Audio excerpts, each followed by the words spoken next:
This is incredible. This is incredible. Hope all had a great weekend. I just look at, I had to double check this. Okay, I did. So I looked it up here. July 31st is the Hall of Fame game. Look how close we are to football. You would have to think that the Chargers and Lions would have to report what, middle of July to get ready for this game? Or maybe even like the 17th? July 31st, 8 p.m. Eastern Time, Canton, Ohio, Chargers and Lions, the Pro Football Hall of Fame game. Holy cow. It is right around the corner. Good afternoon to you. All supers go to the top. As you know, first 15 minutes are some of the most important. Please hit that like button. Man, holy cow, are we close. I mean, then you're talking about what, 30 days, 29 days until the Eagles step on the field. We're right here, folks. So hopefully everybody, as I said, had a great weekend. Phillies take 2 or 3 against the Mets over the weekend. That was big, but then again, it's the Mets. Game 7, it was a snoozer, but OKC wins their first NBA champion. We have a champion there. We'll talk a little bit about that. Not much, since a lot of people aren't watching it. By the way, today, Angelo Cataldi will be with us at 3:30. So we're going to talk sports with Angie, not just Eagles. That'll be at 3:30 Eastern Time. Hit that like button, guys. We appreciate you coming here. But, you talk about general managers. Sam Presti from the OKC Thunder. Folks, youngest team, cheapest team, and the NBA wins the NBA title. Not that anybody watched it. Hey, and for the record, ESPN and Stephen A. Smith put the worst show I've ever seen for a championship series or a championship setting in the last 25 years. That was brutal. I actually felt bad for Bob Myers. I thought Bob Myers, the former general manager of the Golden State Warriors, I thought he was pretty good. I think the rest of them, Stephen A. Smith just hollering at somebody for the entire pregame show and then trying to pick fights with players. I didn't know where that thing was going. And Doris Burke on the call, stop it. That is such a DEI hire. Man, put the best people in the best positions to succeed. Disney does such a horrible job at hiring. Who put that cast of idiots together? Dude, they're not talented people, but you got to have the right combination like you do when you build a team. It's just not good. Hey, do I believe that women belong in broadcasting? Of course. But dude, team people up with the right folks. Get good chemistry. To me, it's not about women or men. It's more about chemistry, timing. Is it interesting, compelling? Those are all great people. Charles Barkley makes a broadcast compelling. Okay? He makes it Tony Romo's not that bad on an NFL broadcast. He's kind of unique in the way he covers the game. Anything that, God, it was just not put on well. I wrote down the best general managers, the 5 best general managers in North America. We're going to do that here in a minute. Okay, Oklahoma City wins their first NBA championship. Tyrese Halliburton goes down. Okay, but I'm telling you, this will be the lowest rated non-COVID finals in over 30 years. Why? Because the teams and the way it was put on. You can't tell me that, look at the it doesn't matter what city NFL teams are. Here's if you don't have a rooting interest in an NFL game, are you going to watch it? Of course you are. But if you don't have a rooting interest in a small market team, you have no interest in watching Indiana play OKC. You have no interest. Okay? Get this. Yeah. Well, look at Senorita right out of the gate with an L loss. Which, hey, dude, well, fuck, if you're going to pay high-end dollar for a ticket, I expect a high-end product. I expect a compelling product. That would be like showing up to a movie that headlines Tom Cruise, and all of a sudden Bob Cruise shows up, and you're like, that ain't what I paid for. Of course I expect it. These tickets aren't cheap, dude. I mean, you're asked to make a financial commitment. And if you're going to charge me out the ass for something, make sure your stars are showing up. Yeah, right. Like having fucking Victor Cruz. Come on, dog. Well, Sileo, Sills wants big ass numbers for every single. Yeah, I do. You're asking me to spend a ton of money. Okay? Kyle, I appreciate you coming aboard with the super. Thank you very much. By the way, I owe you one. Seals, who's the bigger idiot? The Giants for letting Saquon Barkley win a Super Bowl, or the Flyers for letting their goalie win 2 Stanley Cups for the Panthers? I mean, Panthers right now have the best GM in North American sports. It's not close. Here's my 3 best or 5 best general managers in North America right now. And we'll get to the top. This is one of them, actually. Bill Zito's been to 3 championship games in a row. 3 straight finals. He's won 2 back-to-back. How's Zito not the best general manager in North America? In one of the hardest sports, in one of the hardest championships to win. 7-game series. You got to play your ass off every series. Your goaltender's got to be on top of his game all the time. He's the best GM in North America. You know why? His resume says it. Number 2, I got Andrew Friedman from the LA Dodgers. Guy has been able to get Ohtani, build the baseball team.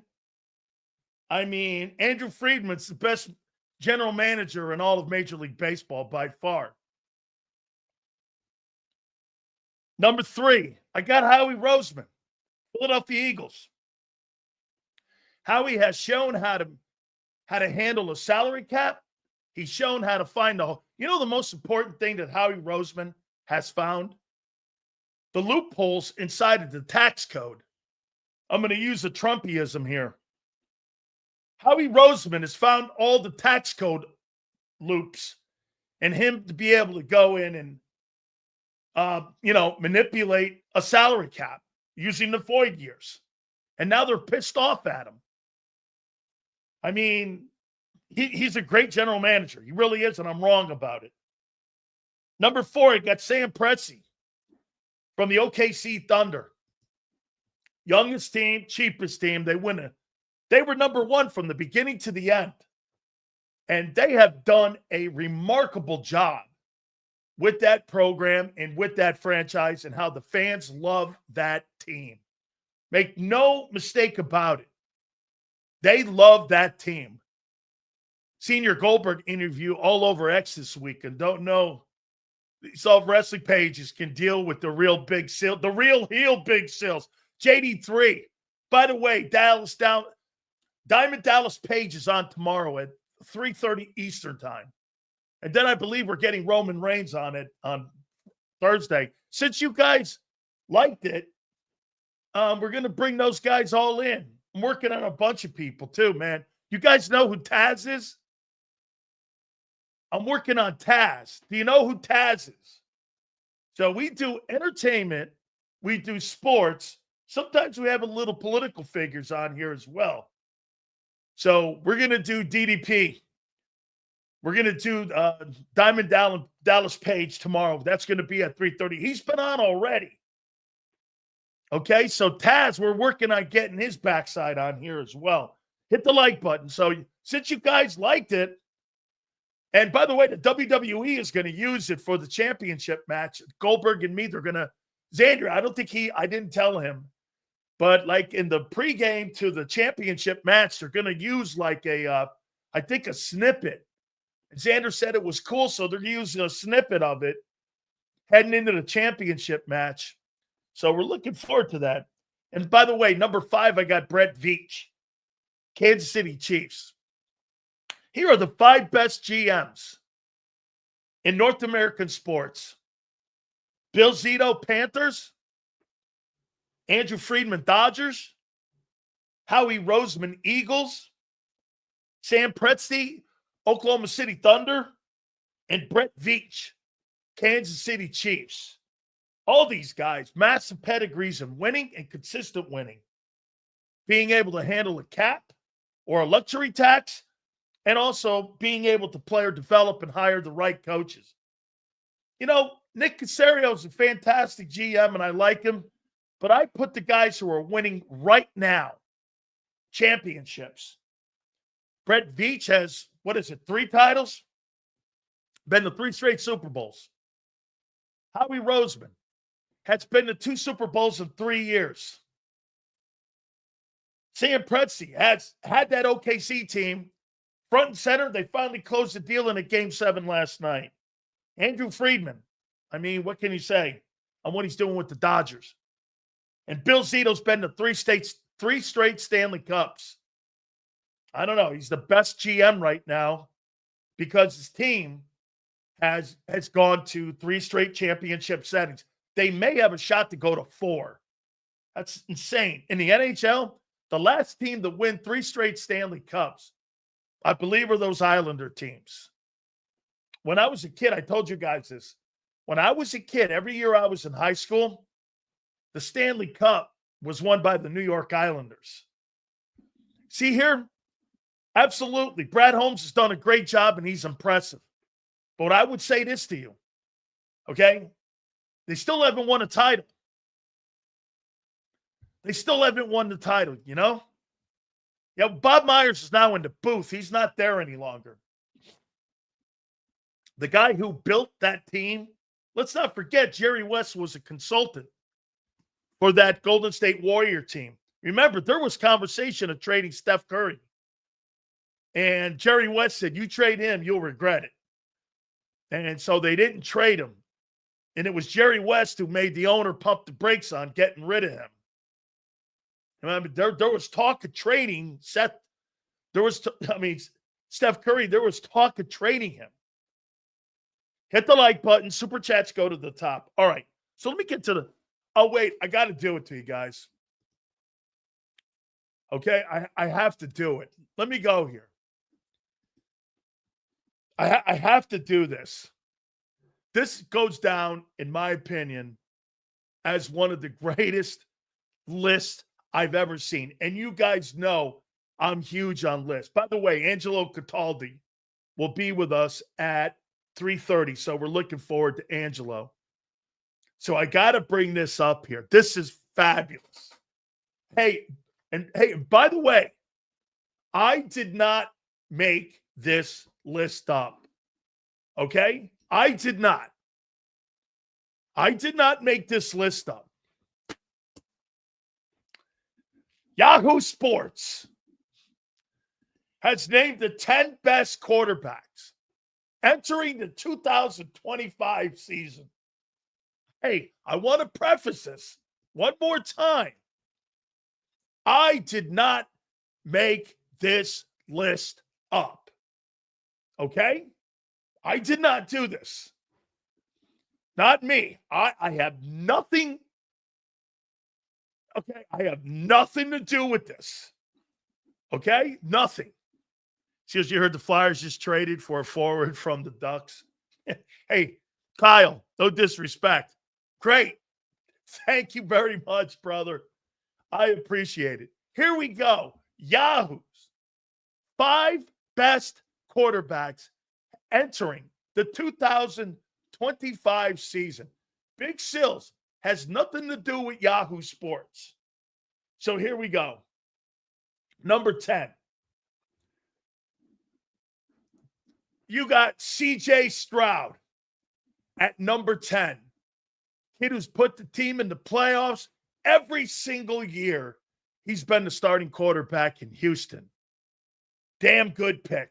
CJ Stroud. Once again, Big Sills has nothing to do with this list. If Lane gets a third ring, is he on the Mount Rushmore? Probably. Do you think he's better than Jason Peters? I'm not so sure of that. All right. Here is number 9. Jordan Love, Green Bay Packers. You know, think about it. 2 years starting, 2 years in the playoffs. Not bad. 2 years starting, 2 years in the playoffs. Yahoo Sports is 10 best quarterbacks entering the 2025 season. This one's a wild card. Number 8. According to Yahoo Sports, the 10 best quarterbacks at number 8. Geno Smith is number 8. Okay? That was a Brady hire, by the way. I found out that Brady didn't want the Raiders to sign Sam Darnold, so they went and they signed Geno Smith. So here you go.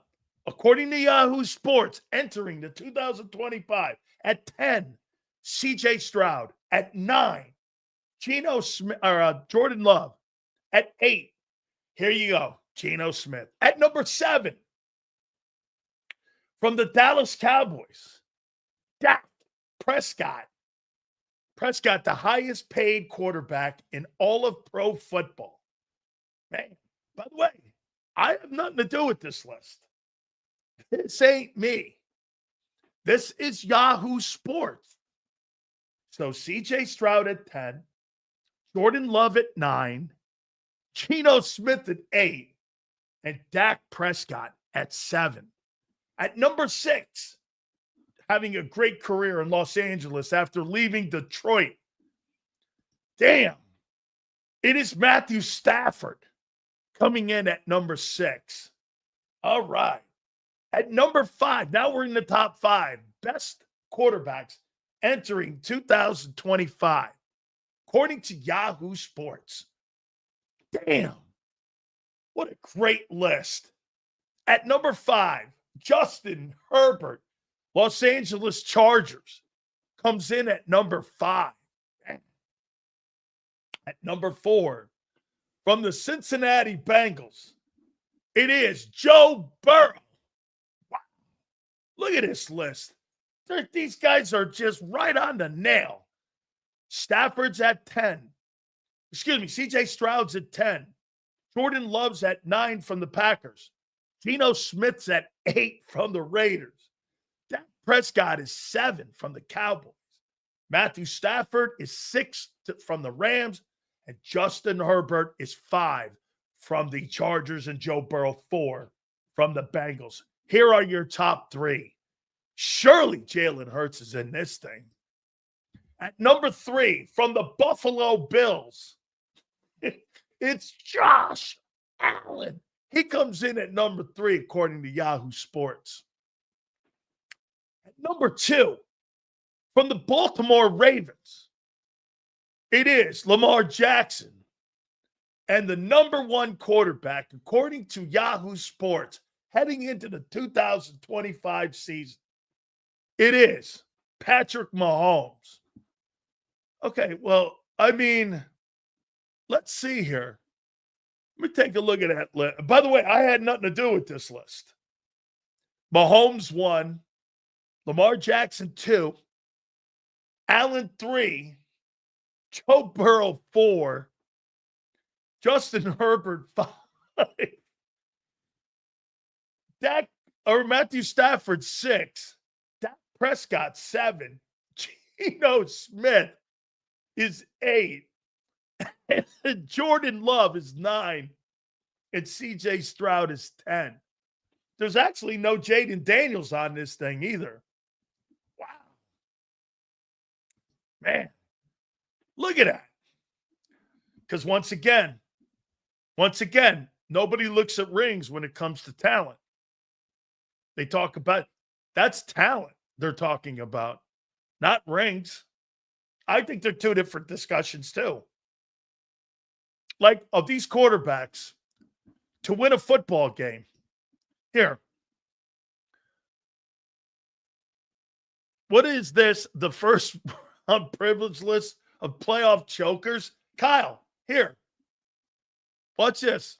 In a 60-minute football game, would I want CJ Stroud or Jalen Hurts?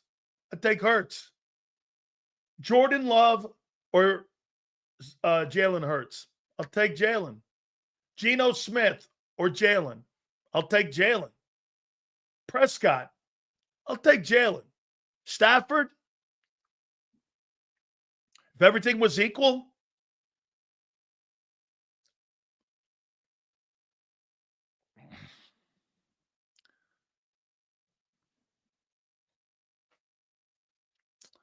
Stafford's a better player.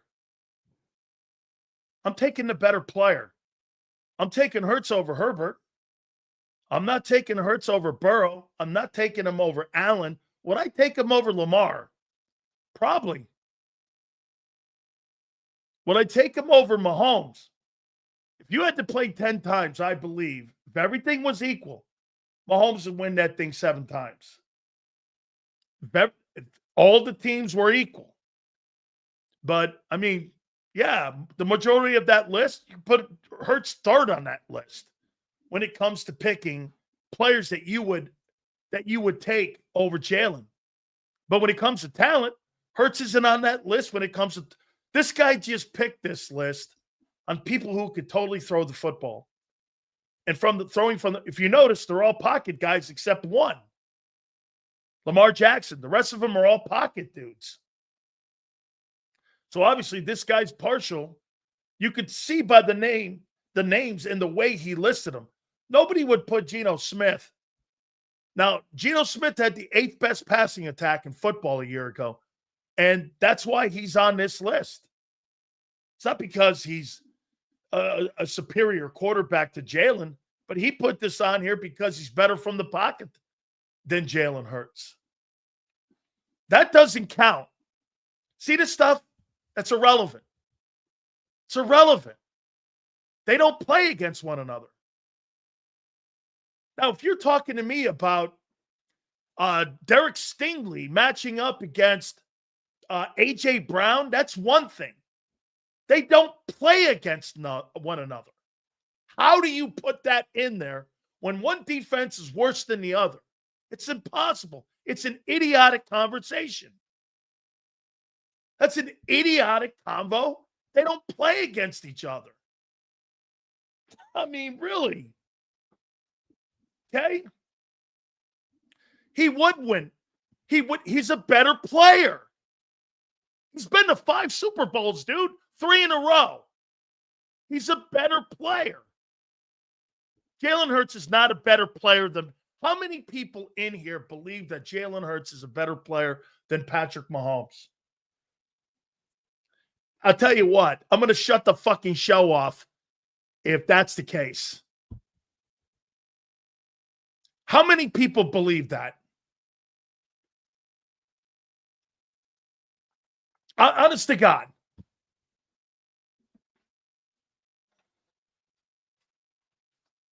Nobody thinks that. Okay? Nobody. He'll never be. Dude, that's like saying that Troy Aikman is a better quarterback than Dan Marino. Yes. Here, let me ask you guys something. If Patrick Mahomes were on the Eagles, would they ever lose a game? I'm not going down here. Let's go to something else. Okay? Let's hit something else because I'm not going to sit here talking stupid shit on a topic like that because that's, again, it's not a debate. I'm not debating that. Hit the like button, guys. I appreciate you guys coming aboard. Thank you. Mahomes had one bad game and proved not even he could carry hard enough. How about this one too, David? That football team, I mean, how many people on offense do you think could start in Philly? The center, the quarterback, and then who? Shit, I think Dallas Goedert is better than Travis Kelce now. Name me one player that could start from that Kansas City Chief. The tight end is not better than Dallas Goedert. The tight end is garbage. Travis Swift is garbage now. I'll take Goddard. Goddard, I think, is a better player. Name me one guy outside of the center that could start in Philly. One guy that could start. Nobody. Nobody. Okay? Nobody on that offense could start in Philly except the center and the quarterback. That's it. Okay? Hit the like button, guys. Appreciate you guys coming aboard. All right. We're going to get into this now. And for me, I think this is going to be an interesting comment when it comes to the upcoming season. The loss of Becton. You think your run game is going to be better this year than it was a year ago?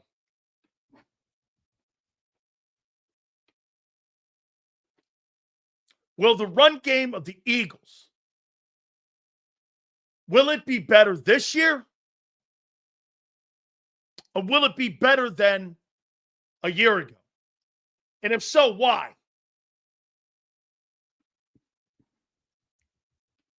And I'll tell you my take here in a minute. How many people believe 2025 you'll be a better running team than you were in 2024?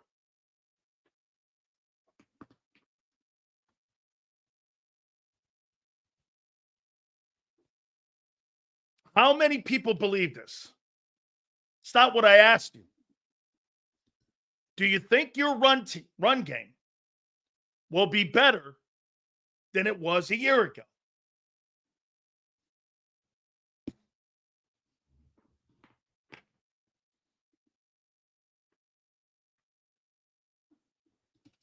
I haven't said fucking a thing yet, guy. I don't know what he's talking about. I have no idea what he's talking about. No idea. I asked a simple question. And now this guy's making presumptions. He's presuming. I'm asking you a question. Not realistic to compare Hurts to Mahomes. It's like comparing Russ to Brady. I don't even think Allen is close to. He's not. He's my third quarterback all time. Patrick Mahomes is a generational player. He's not better.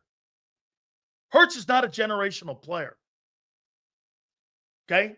Troy Aikman wasn't a generational player. Troy won 3 Super Bowls. He's not generational.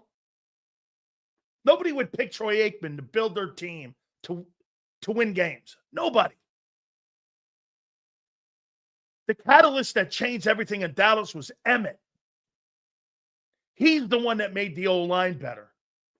Troy was asked to do 2 things: be efficient on third down and not turn it over.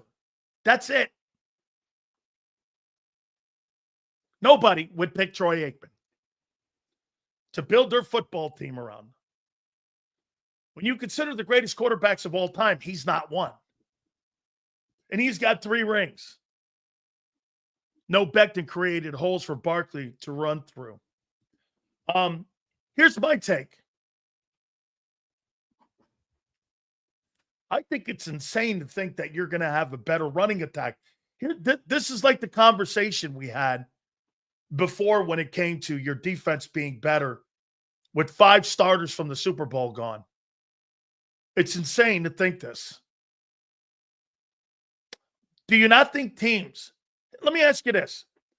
So the 2022 season for the Eagles, do you think in 2023 The NFL caught up with the Eagle passing game of Jalen Hurts, yes or no?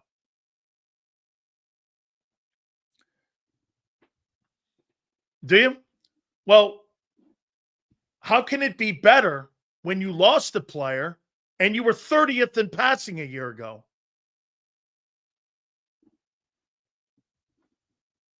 How can that be? You lost a guy and you were 30th, but you're going to be better.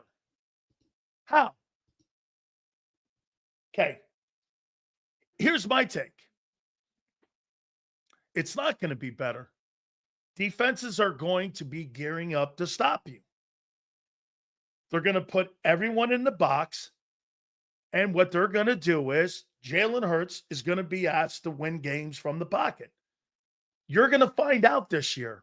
Now, here's the one asterisk that I'm going to put next to this. Nobody has shown me the ability to be able to stop that running game yet. Now, Kansas City, they stopped the run game. Will Hurts be consistent enough to win games? He wasn't a year ago. He wasn't even that way in the playoffs. So Jalen's going to have to be consistent in the passing game. Like you guys said, he didn't have to a year ago. Do you feel Jalen Hurts is going to have to be, okay? Do you feel he's going to have to be more consistent on a weekly basis? Do you, this coming season, for you to get back to the NFC title game? I don't think your run game's going to be the same. I'm not saying it's dropping off like the cliff. No way. We're going to do some prop bets here in a minute with Xander at 4:30. We'll do that. Okay? I'm not telling you it's going to fall off the map. That is not what I'm saying here. Sill's 2025 running game is still to be determined. Right guard is a question. Becton is a huge loss. But an improved passing attack would loosen up the running lanes and keep the linebackers and safeties from crashing the box. Bob, this is where I'm going to disagree with you. Let's go back to that 2022/23 NFC title game against the 49ers. How many people remember that game? How many people remember the NFC title game of 2023-22 season? Do you guys remember that game? There was something in that game that Jalen did that, to me, if they bring that back, your passing game and your running attack might be better. Bob, if anybody remembers, JD3, everyone that watched that game that day, what was the one thing that Jalen Hurts did to Fred Warner and Greenlaw? Do you remember what he did? He froze those guys. They were late on every play. Every play, they were late. He froze them. They didn't do that the following year when Kansas City went to Lincoln Financial and beat the piss out of them. They knew he wasn't going to run. So they didn't respect it. Okay? You bring that RPO back and you freeze those linebackers, that run game could be as effective as it was a year ago if you do that. And Jalen is a key to this. Sills, that's my point. Kansas City didn't stop the run game. Look at Jalen Hurts' rushing yards. You know what, Prince, if you think about it, thank you, Prince, for being a member, man. If you remember right, go back to the Super Bowl that Mahomes played against Kansas City. Remember what he did? Those 65 yards like in the second half of that game, I thought is what won Kansas City that Super Bowl because they instituted the RPO in that. Okay? That RPO that he runs and that decision-making that he has, I'm telling you, was absolutely incredible. Bro, look at this guy lying. He had 21 fucking turnovers. People don't play 11 games. He had 21 turnovers, 5 interceptions on the season, laid an egg in the postseason, laid an egg in the first 4 games in 24. He had turned the ball over 28 times in 26 games. What are you talking about? Holy cow, is that guy an idiot? He'll tell you half the story to make a narrative fit. Well, he was good in 11 games. Fuck 11 games. Who cares? He had 20-something turnovers. Who cares? He's an MVP for 5 games. Great. Congratulations to you, kid. The team ended up getting embarrassed in Tampa. And he was too. Mayfield outplayed him in that game. Anyway, that's not where we're going. I'm telling you that if for them to be able to be effective, Hurts has got to be more involved in the run game. Okay? More involved in the run game this year than he was even in a year ago when they had an iconic run game. Collapse is collapse. Let's not pretend it never happened. Yeah, no, they want to tell you half the story. He was great for 11 games. David, so what? You play 17. It's like reading half a book and telling you lies that the book is good when the ending stunk. What's the point? It's not a truth. Dude, there are no, when people do this, it's excuses. Well, they were good for 11 games. Well, why'd you fire Desai then? He had beaten great teams. I mean, let's see here. We got to keep them guessing. That's right. That's what that RPO does. That RPO keeps them guessing. Absolutely. And again, like I said, they caught up with him at 23. And by the middle of the season, remember what Wink Martindale told Jalen Hurts? For all of you guys out there, remember what Jalen Hurts, here, I'll read you the quote from Wink Martindale, who was DC of the New York Giants at the time. Wink Martindale, and I'll read this to you, told Jalen Hurts when it came to preparing against him. Jalen wanted to know why. Okay? And here's the comments that were made in ESPN to Jalen Hurts and Wink Martindale when he made the comments. Yes, it was reported that Jalen Hurts, the Philadelphia Eagle quarterback, called Wink Martindale, the former defensive coordinator who's now up at Michigan, and asked him for advice after the Giants defeated the Eagles in Week 18 of the 23 season. The call, which came before the Eagles playoff game against the Bucs, was reportedly to gain insight into how the Giants game planned him. Martindale, who had resigned from the Giants, told him, "We knew that you were not going to run the football and that you were going to pass the football. And once we knew that, we, again, game planned that you were not a threat to run the ball." End of story.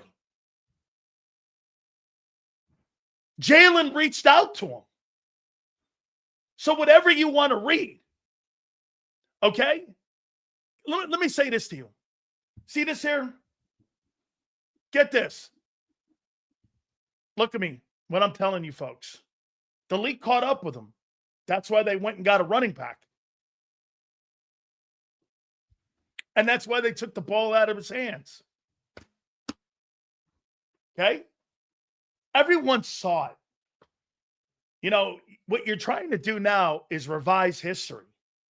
What did Brady tell you every year that he had to do to stay one step ahead of all the coordinators? You know what he said? I had to consistently evolve my game. The Eagles don't evolve their offense. You know how they evolve it? They had great players, which is cool too. Sills, could the player down the field flag be the reason why we didn't run RPO so heavily? They called it just about every time we ran the RPO in 24. That's a great take. Illegal man down the field because he holds it. You're trying to get up on the second level. That's a great take. That's a great. There were a lot of flags in that.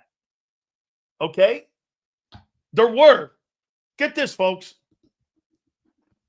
What am I whitewashing about 23? These guys want to talk to you about half a season. I talk to you about a full season. There's no whitewashing. You got fucked up in the playoff game by the Bucs. You got ran off the field, and in your first two games, when the quarterback was turning the ball over, they took it out of his hands. End of story. That's why the run game has got to be important. Okay? The Eagles have a powerful offense with elite wide receivers and an exceptional running back.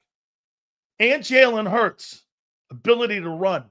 And Prince add in decision-making. With that O-line, it is absolutely hard to stop that skill set. I absolutely agree with you. I think, Prince, don't you agree? Add more running from the quarterback. That will keep everyone safe. Don't you agree? That's a great take by Prince. Stills, for the Eagles to really use Hurts in the run game, the franchise needs to be very comfortable with the idea of running Hurts up and shortening his career. Let me ask you this, Bob. Here's the most important question you can ask yourself. If Jalen Hurts has a 12-year career and he wins you 3 Super Bowls and he has a catastrophic knee injury at the end of all this, but he delivered you 3 Super Bowls in 4 appearances, would you say it would have been a successful career that Jalen Hurts had? Or would you rather have a guy who wins 1 Super Bowl and you play it safe and the football team never gets back there again? You tell me. Nothing's a given here.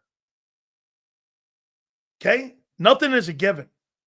Tom Brady had a 10-year gap between Super Bowl 2 and 3. There was a 10-year gap. Nothing is a certainty. Okay?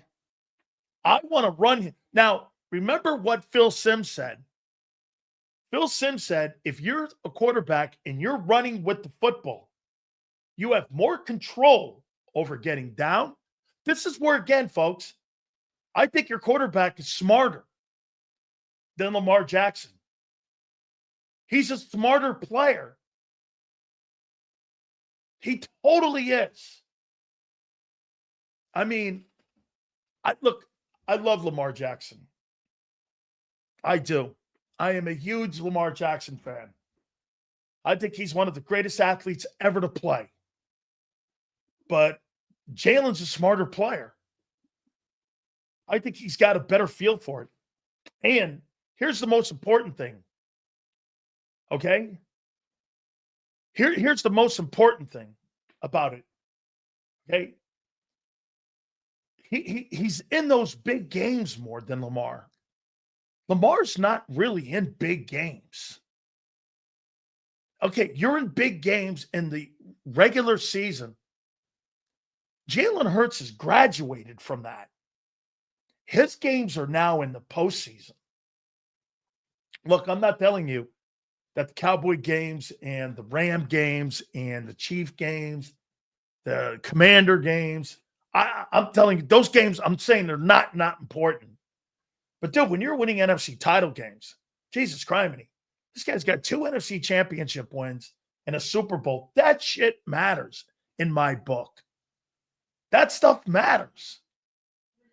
Sills, I agree. And I'm fine with using Hurts to his best, but that does not mean the franchise wants to burn up the asset that Hurts is.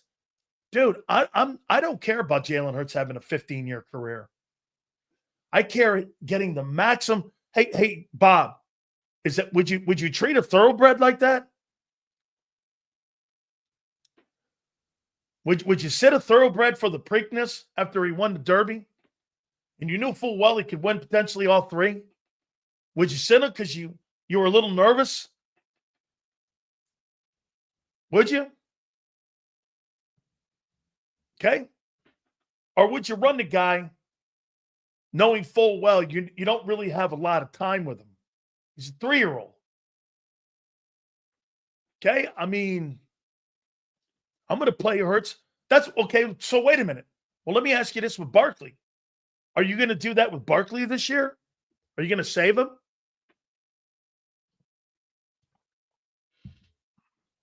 Are you going to save Saquon Barkley? What are you going to do? Limit his touches? Is that what you're going to do?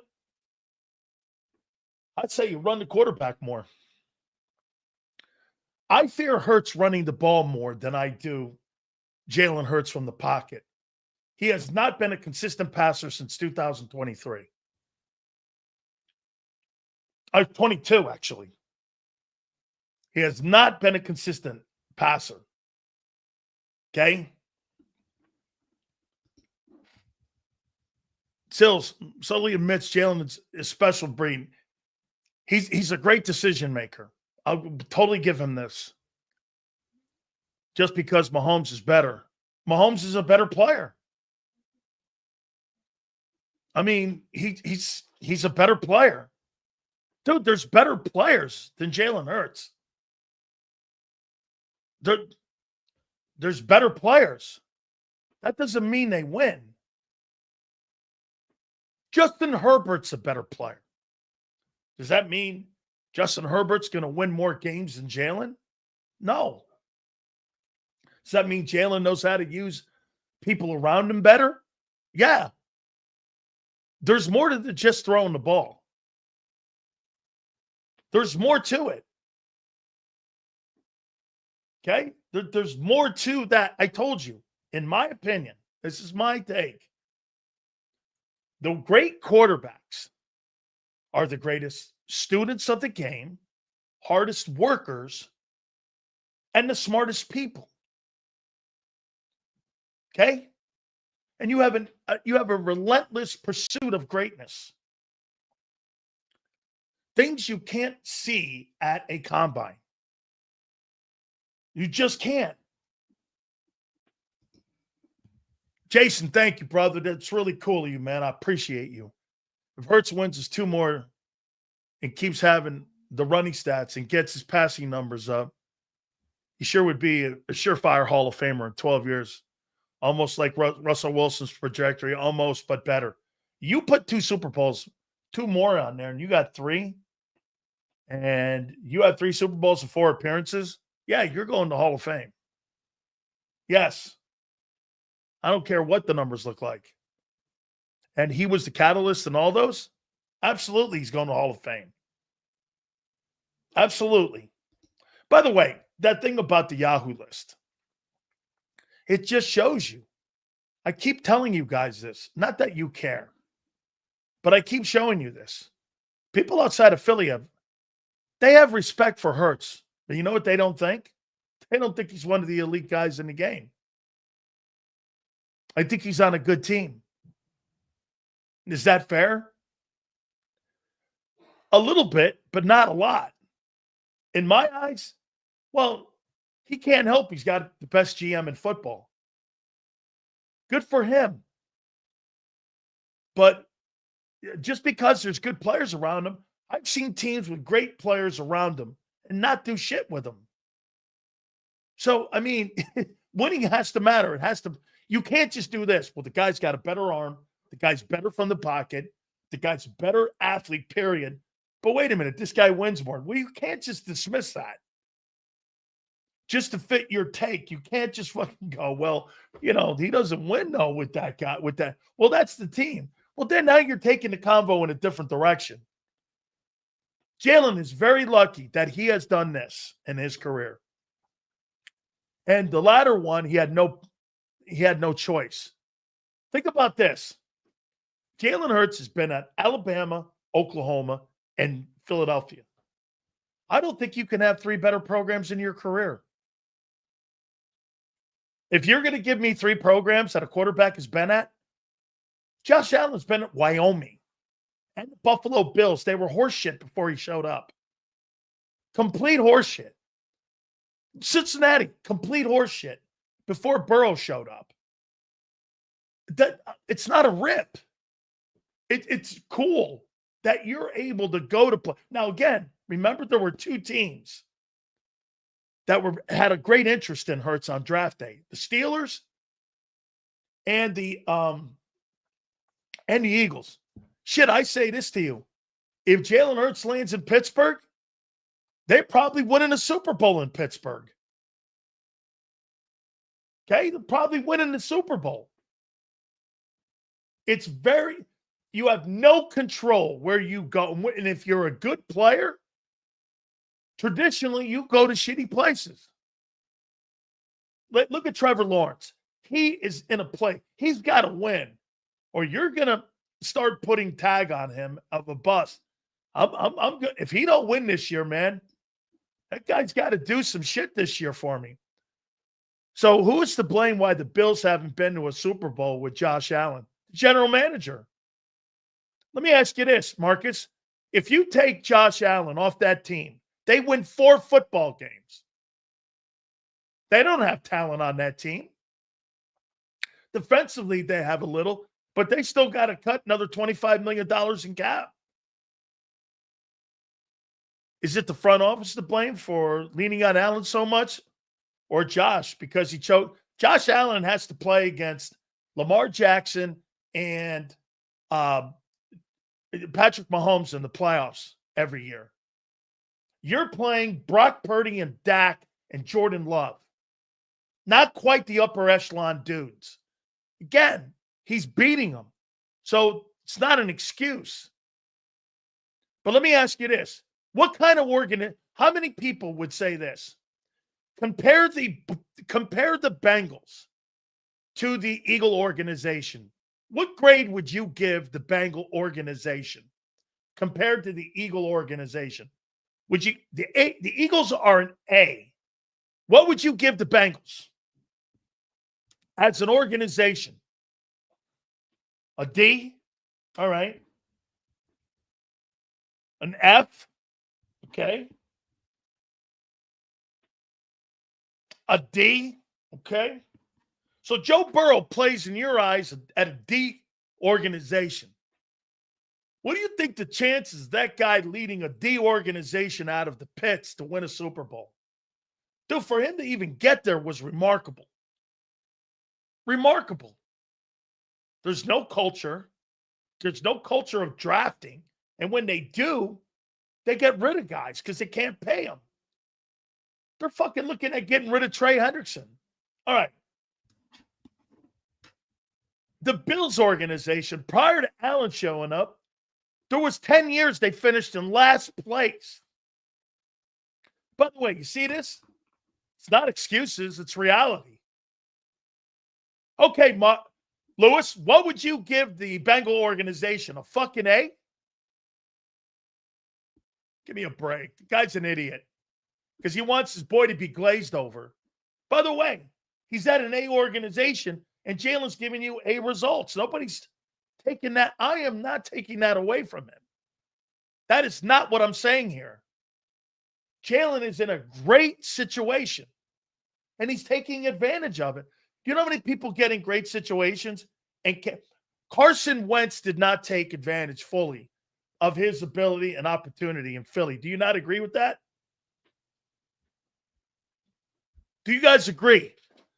To the fullest of that guy's ability, Carson Wentz did not take full advantage. I know he got hurt and all that, but do you agree that guy should have did more? Because that guy was a pretty good football player. Helped you win home field, had an MVP type season. And that's because the organization helped him. He never took advantage of that. Okay? I mean, he just didn't take advantage of it. So I would say this. What do you think? What do you think of the Buffalo Bills as an organization? That's another shithole. That's a D. Let me tell you this. Here's what you would do, because you've proven it. When you had a situation where your quarterback goes down, and of all places is Philly. Wentz went down, he still won the Super Bowl. Why? Do you guys agree when you won that Super Bowl in 2017, that was an organizational win? Yes or no? When you won the 2017 Super Bowl, was that an organizational win? Or was that a quarterback win? What do you think? When you guys plugged in a backup quarterback, okay, that was an organizational win because you had a good football team. No teams have that ability. Very few teams. How about this one? I think if Tom Brady never came back and Drew Bledsoe, who won that AFC championship game, if they would have left Bledsoe in, I think Bledsoe could have delivered the Super Bowl win himself. Remember when Brady was hurt, they put Bledsoe in, and then Bledsoe went on to win the AFC title game, and then Belichick put Brady back in the Super Bowl. I think Bledsoe could have won it. Bledsoe played exceptionally well in that AFC championship game. That's an organizational win. Because the organization, okay, the organization showed you. By the way, I see this fucking dumbass right here with that's not ifs, ands, and buts. That's what happened. That's exactly what happened. And I gave an opinion that I think Bledsoe would have won it. Bledsoe won the AFC title game. Bledsoe went in and won the AFC title game without Brady. That's organizational because you got good players around him. Nobody panicked. And again, I'm not taking that away from Hurts. Stop being so fucking sensitive with this thing. Time you talk about your girlfriend, you guys get your panties in a bind. Seriously, it's like you guys have wedgies when you talk about Hurts. My God almighty, relax. He's a big boy. He can handle it. So why is Hurts only great if he can completely carry through? Not even saying that's your argument, but many say that. My thing is no quarterback wins without good weapons and a line. Yeah, an organizationally built well team. Absolutely, David. David, I'm not dismissing him. He takes full advantage of what's around him. And get this. Jalen Hurts has nothing to do with the defense, does he? He has nothing to do with the defense. Nothing. Zero. As a matter of fact, I thought the defense put the offense in better positions a year ago than vice versa. Okay? Right? I thought the defense. Let me ask you this. Who do you think had a better year, the Eagle defense or the Eagle offense? In 24. What part of the unit and team you think had a better 2024? The Eagle defense or the Eagle offense? No, pick one.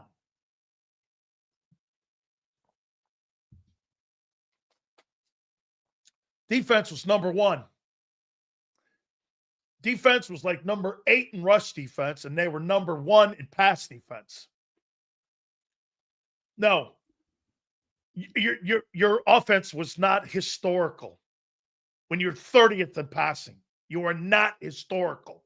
You're one-dimensional. Albeit that run game was. But your defense from start to finish including the Super Bowl, was historic. Historic. Right? Absolutely historic in what they did. So your defense. Hurts has nothing to do with the defense. Has nothing. Would you guys agree? Nothing. So your defense had the historic run of a year ago. Time management, that's because you ran the ball, not because your quarterback.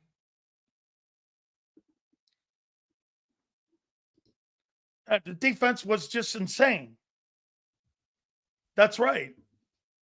So when people, organizations that know what they're doing are going to utilize every single asset they have to the best of their abilities and to the worst of their abilities. Simple. There are 7 to 8 quarterbacks that are Super Bowl worthy, Jalen included. We're just lucky that Howie can fill out the rest of the team better than any other GM. Absolutely true. Ronald, the true MVP of your team is your GM. I heard some guys talking about Nick Sirianni. Nick Sirianni doesn't pick talent. He doesn't make trades. He doesn't draft. He does none of that. And the hirings are all from the organization. They've been organizationally hiring assistant coaches since the owner bought the team. I mean, and by the way, I'm not trying to turn this into a Nick Sirianni conversation because I'm not. But I'm telling you, at the end of the, by the way, Angelo Cataldi will join us at the bottom. But to sit there and say that Nick had anything to do with the building of this team is absurd. Name me one thing he did to build this team. Give me one player that he brought to build this team. Name me one move he made to help better this team.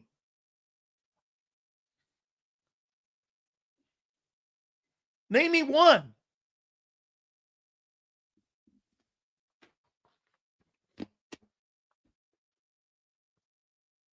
I mean, well, he should get credit for running the locker room. Okay? Dude, this organization, let me see something here. Okay? Let me see something here. Year-to-year wins.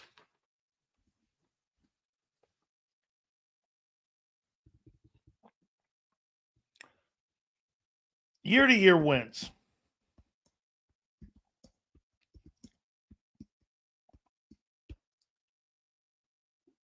Let's go here. Eagles season. Here we go. Let's go down here to the list down here. So let's see what the culture has been in Philly since 2000. 11 wins, 11 wins, 11 wins, 12 wins, 12 wins, 13 wins. 2005, 6. 10 wins, 8 wins, 10 wins, 11 wins, 10 wins, 9 wins.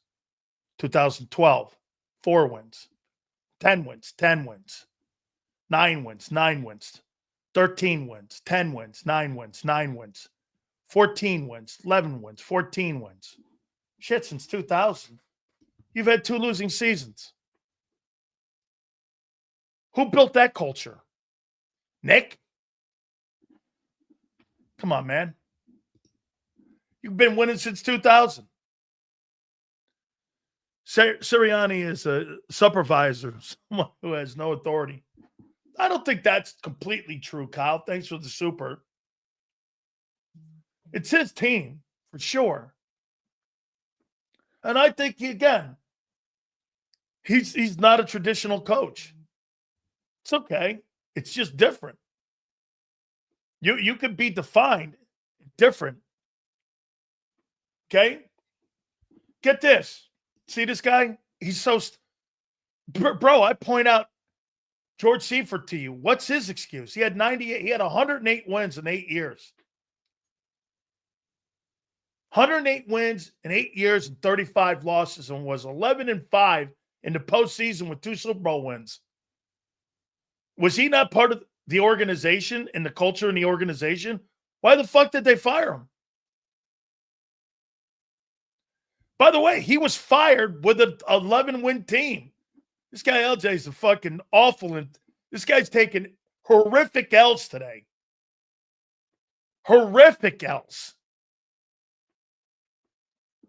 I mean, how many times do you guys rip fucking Barry Switzer? How many people give Barry Switzer credit for leading the Cowboys to a Super Bowl and that he just didn't go for the ride? Okay? How many people think that Barry? So according to LJ, Barry Switzer is a great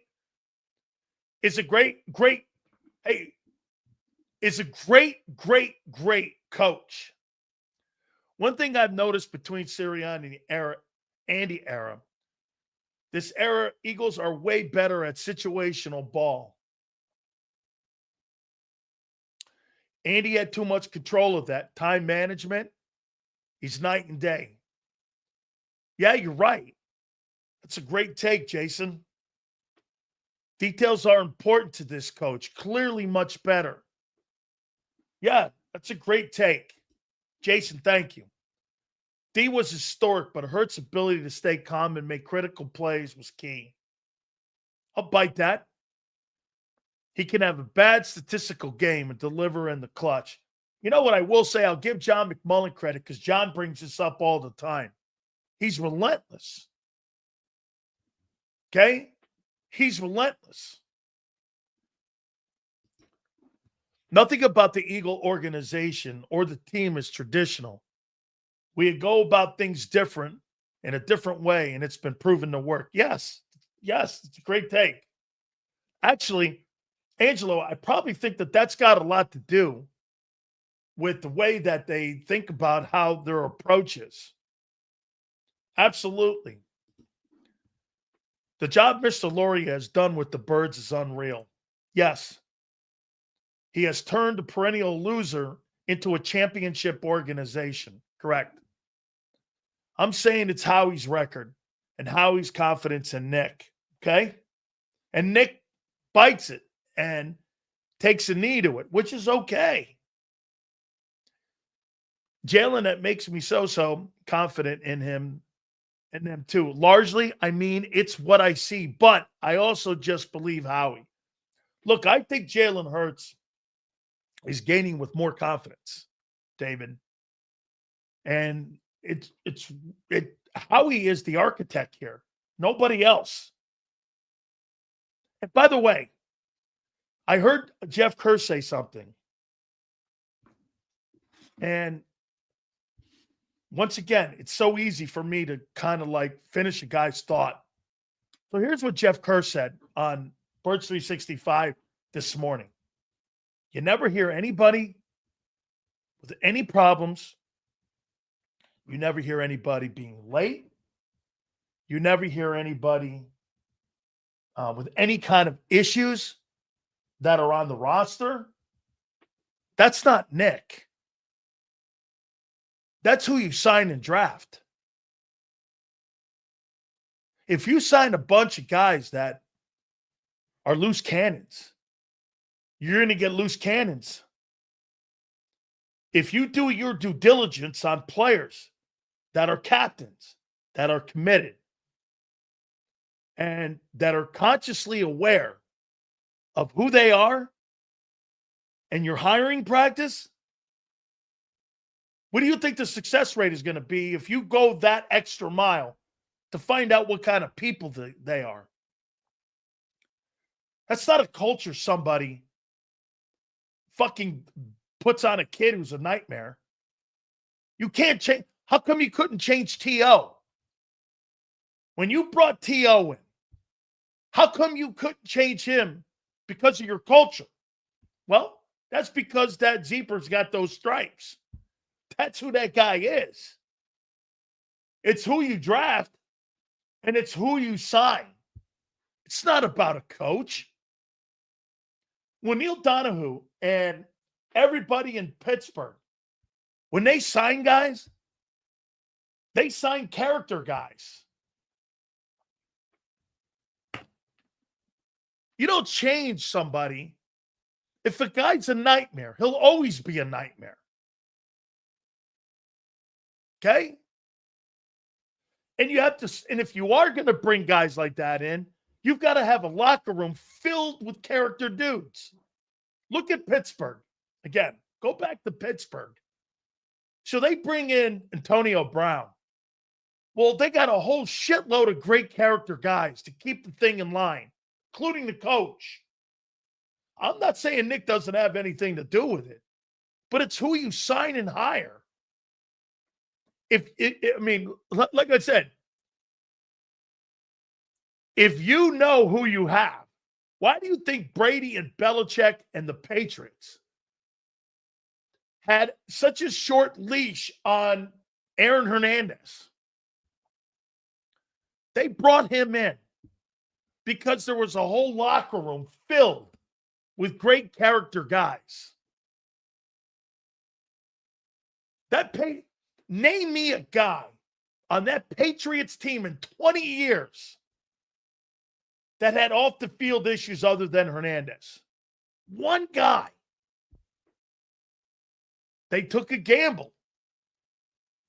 And after they lost Hernandez, they still won Super Bowls. So you bring in the building, guys. The culture, listen, the culture is created with the men you bring into your locker room. That's how you build a culture. Anybody will tell you that. A coach can have an idea, could draw it up on a chalkboard or put it on a piece of paper, and the guy can read it. If he's an asshole, he's an asshole.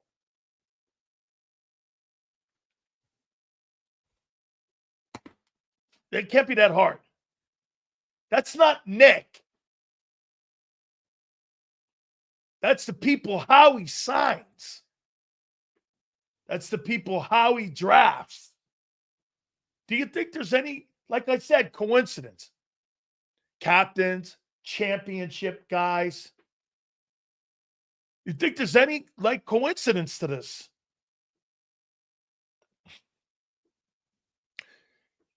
Great organizations bring great character people in their building.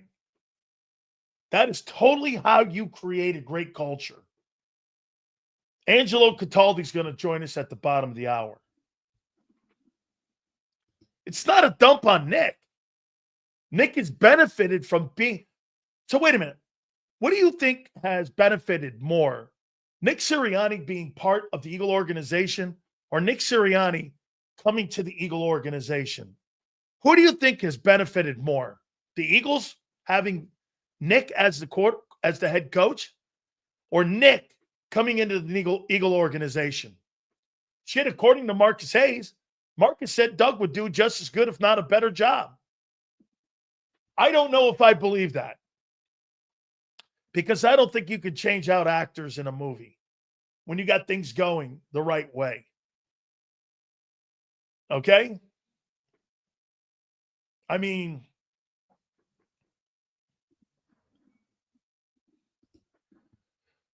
bend my friend's backside over. Nick Sirianni's great at speaking to the guys. He may come off cheesy with cheesy takes, but they resonate. The players love him.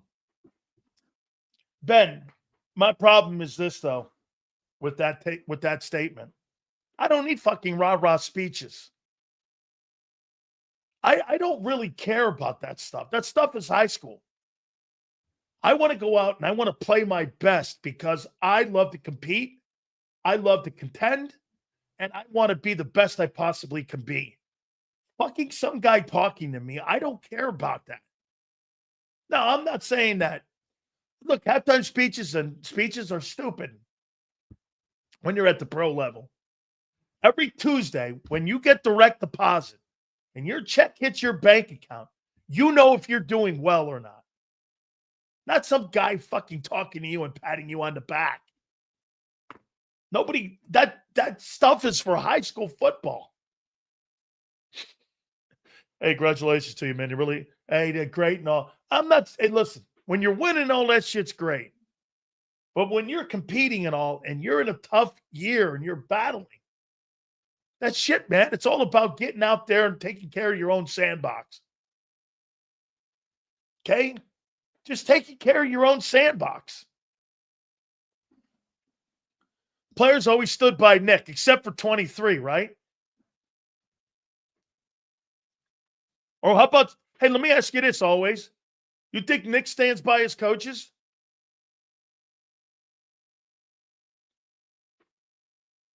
Do you think Nick stands by his coaches? Yes or no? You think Nick Sirianni stands up for his coaches? Yes or no?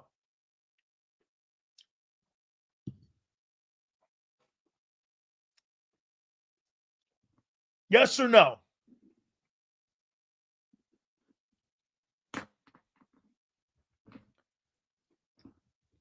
Do you think Nick Sirianni stands up for his coaches?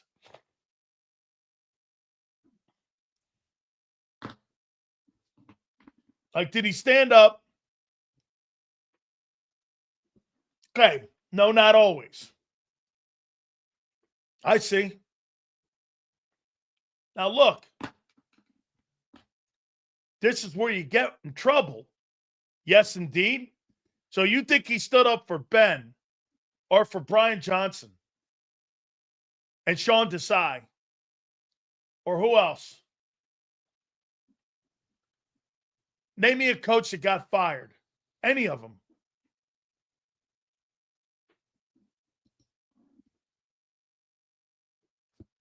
You can't.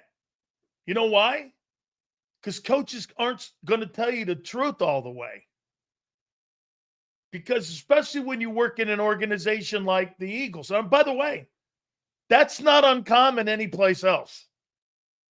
You completely can't be truthful with your players because you're going to have to cut them or trade them. You think, get this. Do you think that Nick Sirianni stood up for Gardner Johnson? Or do you think he wanted him gone? Or do you think it was Howie that wanted him gone? Or do you think it was Nick that wanted him or Vic that wanted him gone? Who wanted Gardner Johnson gone? I don't think it was Sirianni at all. Who made that call, you think? Howie or Vic made that call in Gardner Johnson? Who made that call? No, that's not what, that's not, whoa, wait a minute here. RC3? That's not what Fangio said. Fangio said that was Howie. That was a salary cap thing. Vic said we go without him. Howie got rid of him. So Nick didn't stand up for his guy? I thought he stands up for his players. Howie wanted a guy off his team. All right. I disagree with them, Hayes. Doug couldn't develop quarterbacks. No, Doug just won with a backup, okay? Doug fell on the sword for Press Taylor, and I completely agree. And that's what got him blown out again.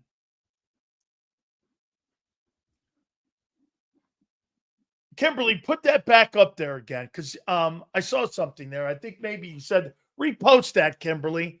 By the way, Angelo's going to talk. We're going to talk some sports, not just Eagles with him, but we're going to talk sports with our friend. I got it off of AngeloCataldi.com. Kimberly, you posted something. I want to read it because I think it's pretty good stuff about a different generation. And I'll kind of go back and forth with you a little bit here because you posted something. I could have swore you said something about a different generation of coach. I think old style coaching still works. I do.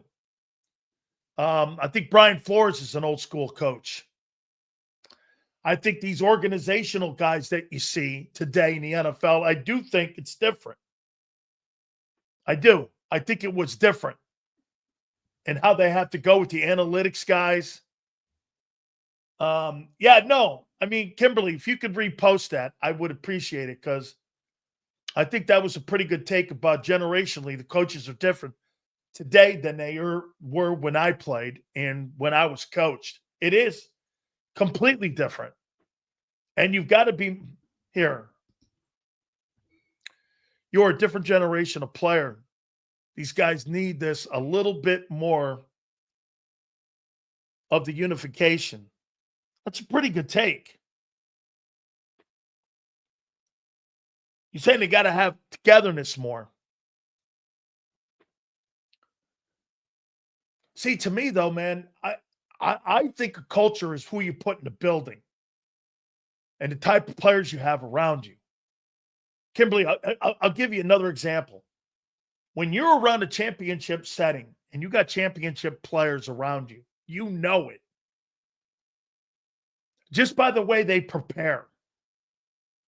And if you have a great coach around you, it's not a lot of rah-rah shit. There's just not a lot of rah-rah stuff. I've been around Coach Dungy a lot. He's not a rah-rah guy.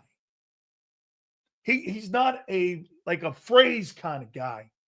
He wants you to go out like Nick Saban does and take care of your own sandbox. I think culture is created by the people you put in the building, not by the coach. The coach is a reflection of the players that he has in the building.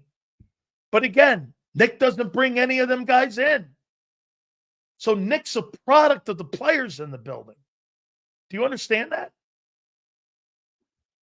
Nick has become a product of the players that are in that room.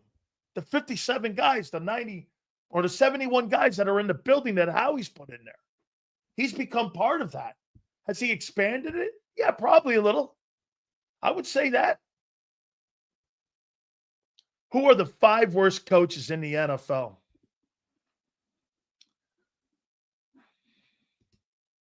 Let me get to that. 5 worst coaches in the NFL.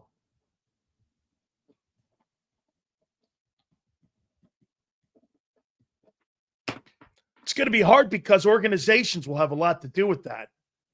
So there's the reasons teams picking in the top 10. Those are the worst run teams like New York, Cleveland, and Jacksonville. Every year. You could be the greatest coach on the planet. This is the great take. Now this is what I'm going to say about Chip. Chip's a great coach. Chip Kelly is a great coach.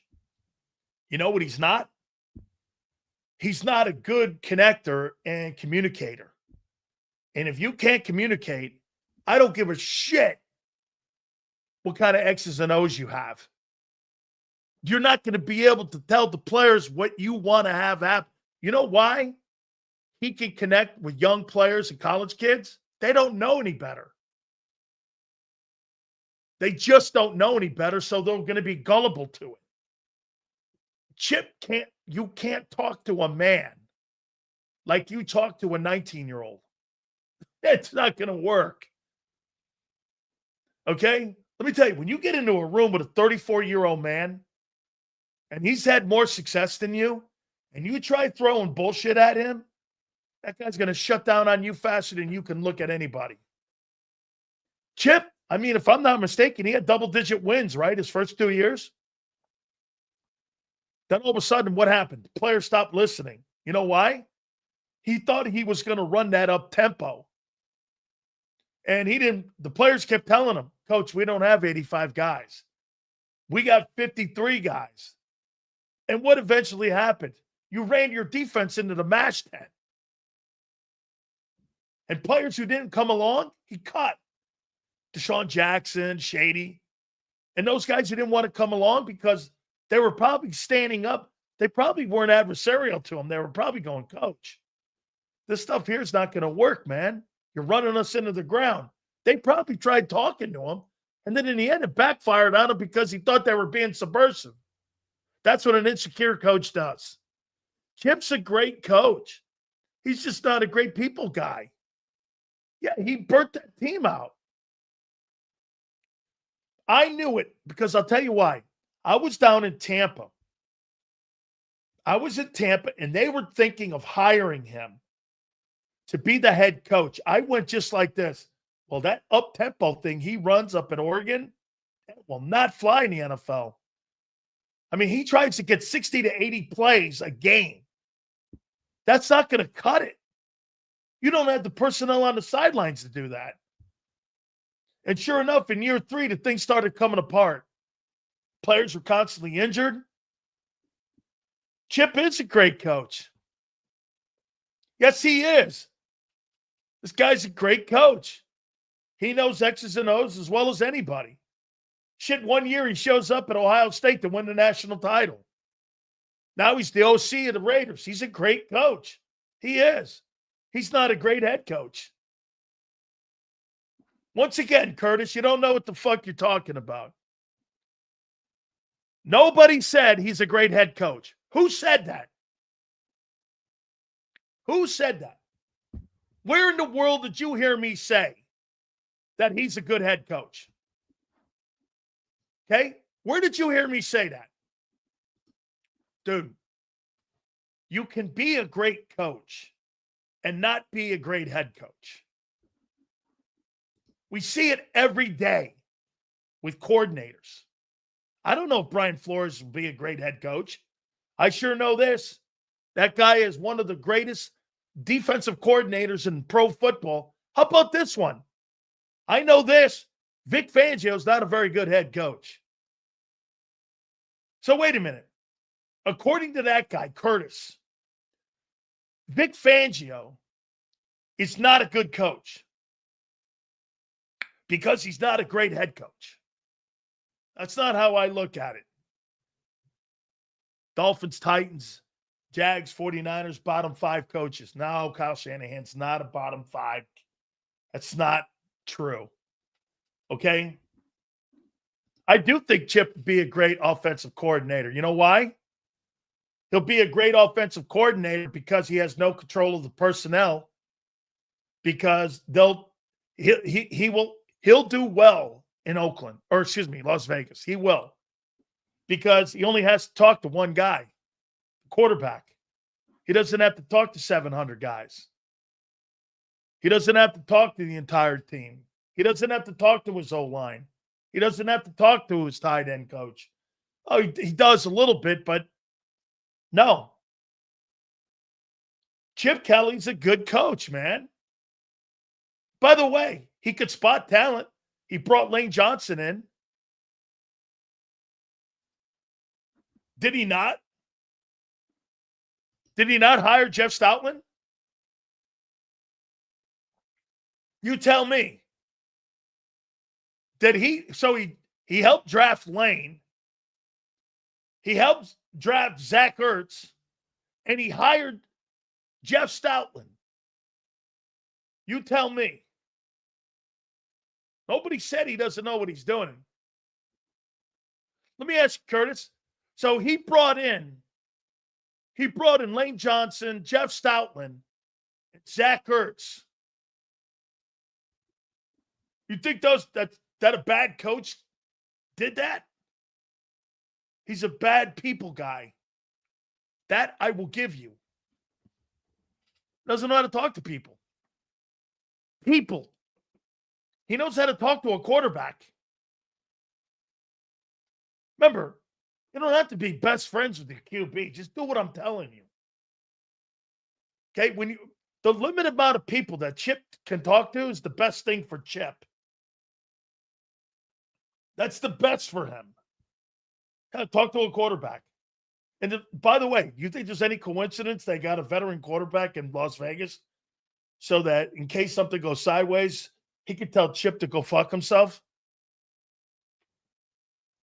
I mean, I think that was also one of part of the parameters here.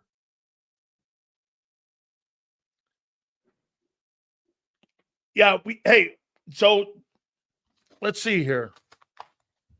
Supposed to get Angelo on. Let's see if we get Angie on here. Supposed to be 3:30. We're supposed to get Angelo Cataldi. Let's see here. Let me double check here. Make sure Angelo.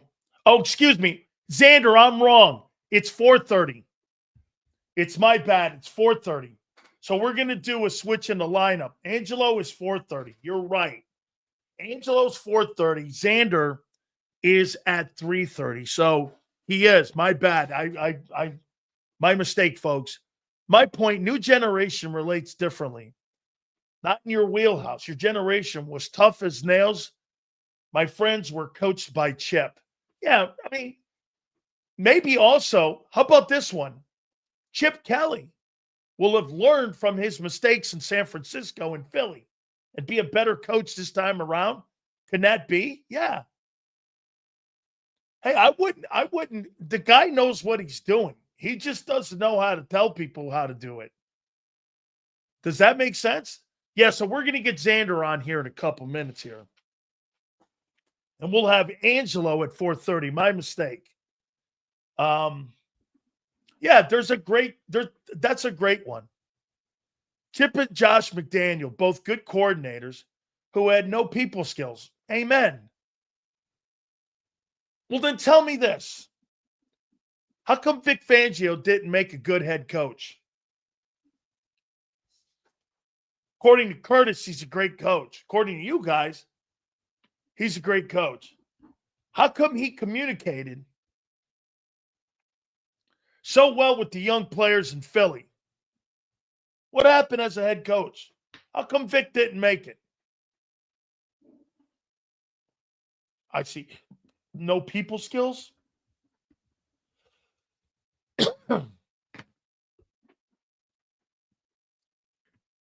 Why do you think Vic Fangio didn't make it as a head coach?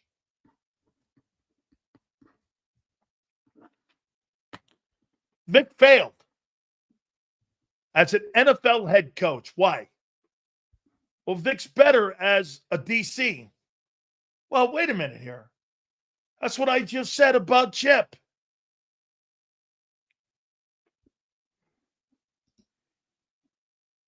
Vic is a much better coach than Chip ever.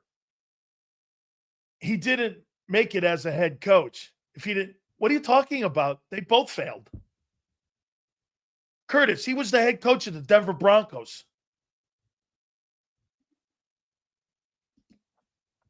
Vic is too blunt and doesn't give a fuck. Leon, I think that's more it. Right there, why he didn't make a good head coach, Vic Fangio. You know why? You can't get in front. I got to tell you, Bob Lang and them guys over with the Eagles, they must shudder every time that guy gets in front of the mic. Because he's like, look at the small, stupid comment he made about Gardner Johnson. Yeah, that was a salary cap thing with Howie. Yeah, that was his. Yeah, but, it's okay. Don't worry. You're like, wait. And then, of course, what's his name? Babyface. That's what I'm going to call CJ. Babyface. Ended up getting his panties in a bind. I can't believe it. I can't believe it. Right? Babyface. Communication, overall management skills. Absolutely. All right. Big Sales apologizes to you, man. I looked at my cell phone. I could have sworn it said 3:30, but all good, man. We'll just use it. And Dander even said it to me earlier. CTE's hot today, man. Hold on. Let me get a sip of Coke here. Oh, holy shit. All right. Without further ado, we bring in our friend, Big Z, Xander Kraus. Is he with us? All right. Got this thing going on good here. Yeah, good. All right. What up, Big Sales? You didn't see me get up from my chair. I told you 1 sec. I got to get up. That's all right.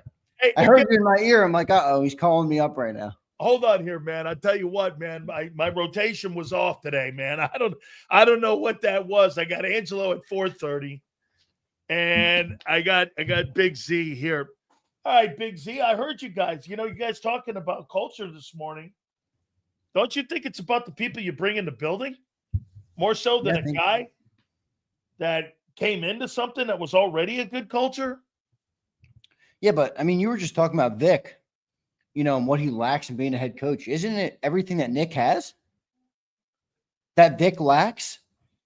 Like we talk about Vic, and Nick is this political guy, right? Who plays the game, who does what the owner and the GM want enough to keep them at bay, who connects with the players on a personal, professional, emotional, deeper level.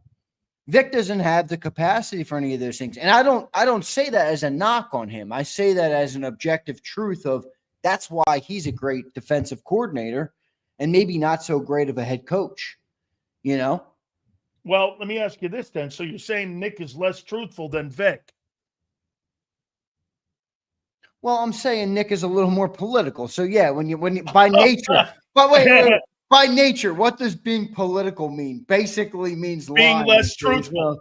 Yeah, well, being a little bit more. I think you have to be in this sport. Yeah, I mean, I don't want to say that because I don't think it's all about lying. I think it's more about keeping, the status quo in some regard in certain areas where you need to keep it. And Vic doesn't really have that. And I also think the connection with the players. I mean, Vic's style of coaching works great as a coordinator, but did it work as a head coach? It didn't really work, and it's been proven. But I could see why it wouldn't work versus a style like Nick works as a head guy, but might not have worked, or his style now wouldn't work as a coordinator where that's a little bit more, of a hands-on coach. So I don't know. I mean, it's obviously a lot of ways to go about it, but. Yeah, well, I think you're dead on. Rick Tockett's right. Not all players love all coaches, man. Okay, I'll be your coach. I won't be your friend. Yeah, if but what you have to do is Coach Patrick. But what you have to do is respect them. You don't have to love them. You just got to respect the guy in the building. I agree. All right. So, do you believe the 2025 Philadelphia Eagle run game will be better than the 2024 Eagle run game? Better this year than last year? No, that's going to be a big uphill battle. I'm gonna go ahead and take the under on that one, Big Sills. I mean, 25. What did they have? 25 something last year. Best in the NFL history, with including the playoffs. Over 2,000 yards in the regular season. I thought it was 26, but okay. Yeah, it's like 25 something. I think late. I'm not sure exactly what it is. I forget. But I mean, that's going to be tough to top, my friend. I mean, they don't call it history for nothing. So. That's going to be tough to top. I'm taking the under on that one. I still think it'll be very good, but it's not going to be that good, I don't think. But I would say this to you, that means this. Don't you think that Hurts has to be more involved in the run game? Well, maybe. I mean, I think I could. I think as confident as I was saying that, I could very well be wrong. Saquon could march all over these fools again. He could. Belt to ass. I know he's that good, and the offensive line's that good. So I'm not saying that it's not a possibility. And then you bring in Jalen Hurts through the air with a couple of daggers. I think Jalen Hurts. I in our bold predictions a couple of weeks ago, I had him at top 5 and top 3 in the MVP. I'm up in that. I think Hurts wins the MVP this year. Okay, here. I really believe that. I think Jalen Hurts has an MVP level season this year. Yeah, I know you would. Okay, I love this Yahoo list here of quarterbacks on the 2025 entering the season. Look at this. Oh, yeah, Yahoo. Let me listen to Yahoo. Yahoo Sports comes out with the top 10 quarterbacks entering the season. C.J. Stroud at 10. Jordan Love at 9. Geno Smith at 8. Dak Prescott at 7. Matthew Stafford at 6. Justin Herbert at 5. Joe Burrow at 4. Josh Allen at 3. Lamar Jackson at 2. and Patrick Mahomes number 1. Now remember, Big Sills didn't make this list. This ain't me. I'm just reading. That's the worst list I've ever heard. The Geno Smith one. Where's Jalen Hurts? Where's Jaden Daniels? I mean, both those guys are not. Both guys were in the NFC title game. No. I don't care where Jaden Daniels is. The guy has been in the league for 1 year. Where's the Super Bowl MVP? Hey, the Super Bowl MVP is in Galveston. Let me tell you this. Or no, he's in Santa Monica hanging out with, everybody there. Galveston, bro. That was like 2020 stuff. Come on, man. Hey, let me hear. Why do you think they still disrespect the guy? That's disrespect. Because they get a reaction. That's why. Dude, I see a ton of lists where they don't have him in the top 10. Well, because a lot of people need reactions. Oh, wait a minute. So they're just using Jalen Hurts to get a reaction? Yeah, I do. I think that's probably 75% of it. I think, all kidding aside, I don't think they respect the guy from the pocket. And I tell you this, they're missing it. You're right. You know why? Here, let's do this. There's some of that. There's some truth to that.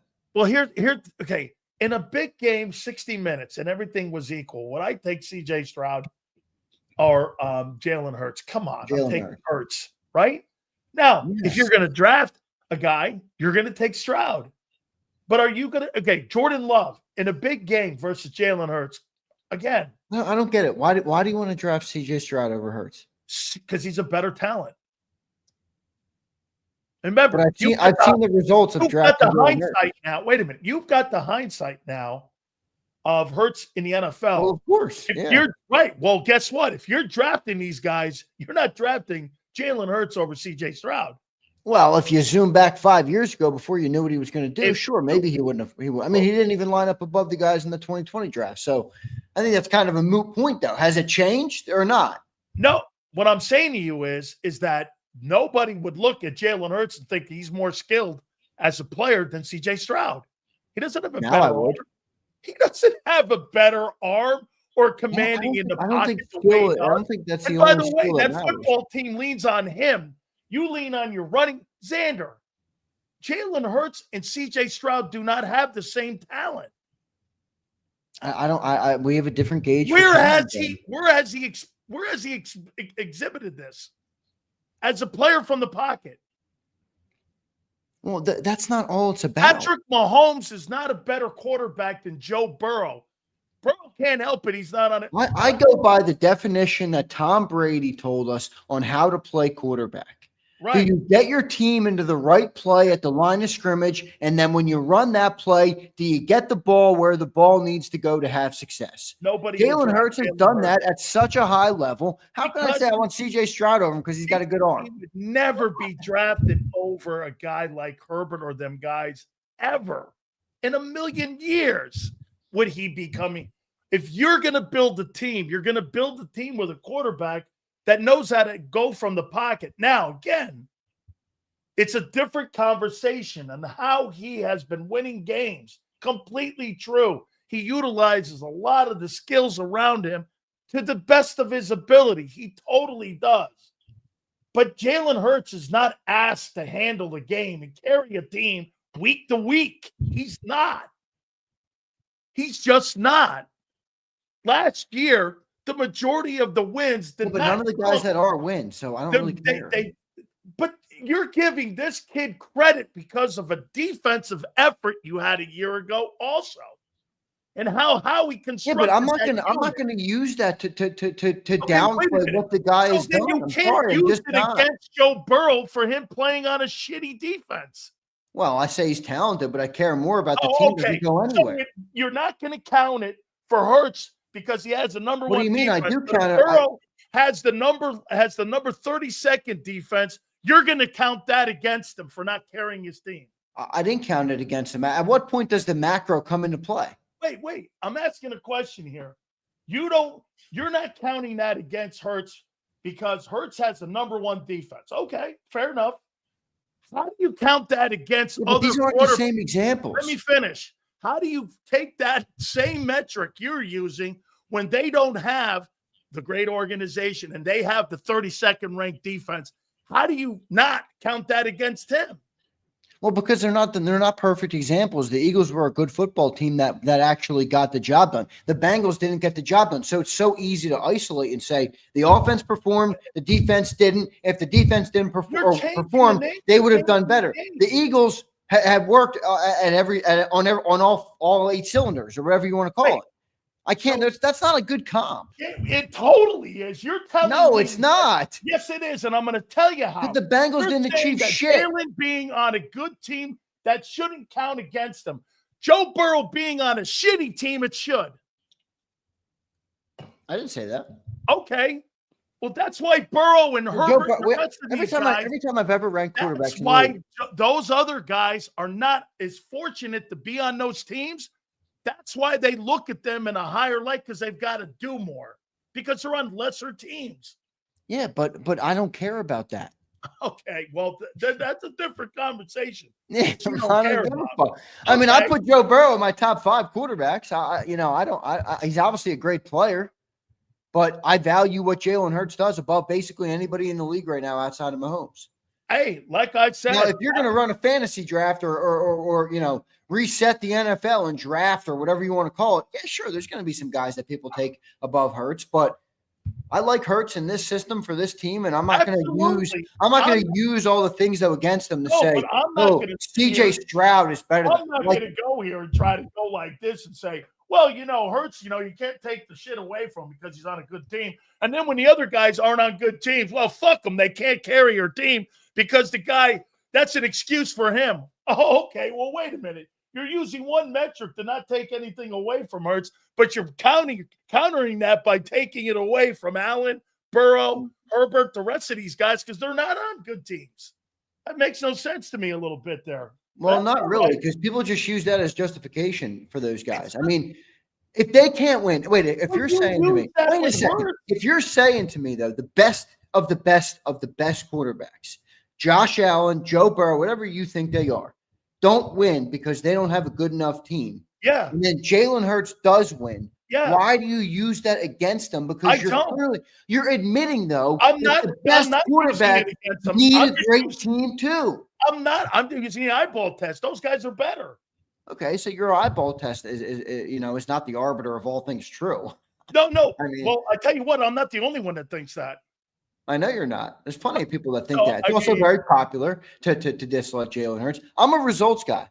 I don't really care, I don't really care that people say he has a better arm or that.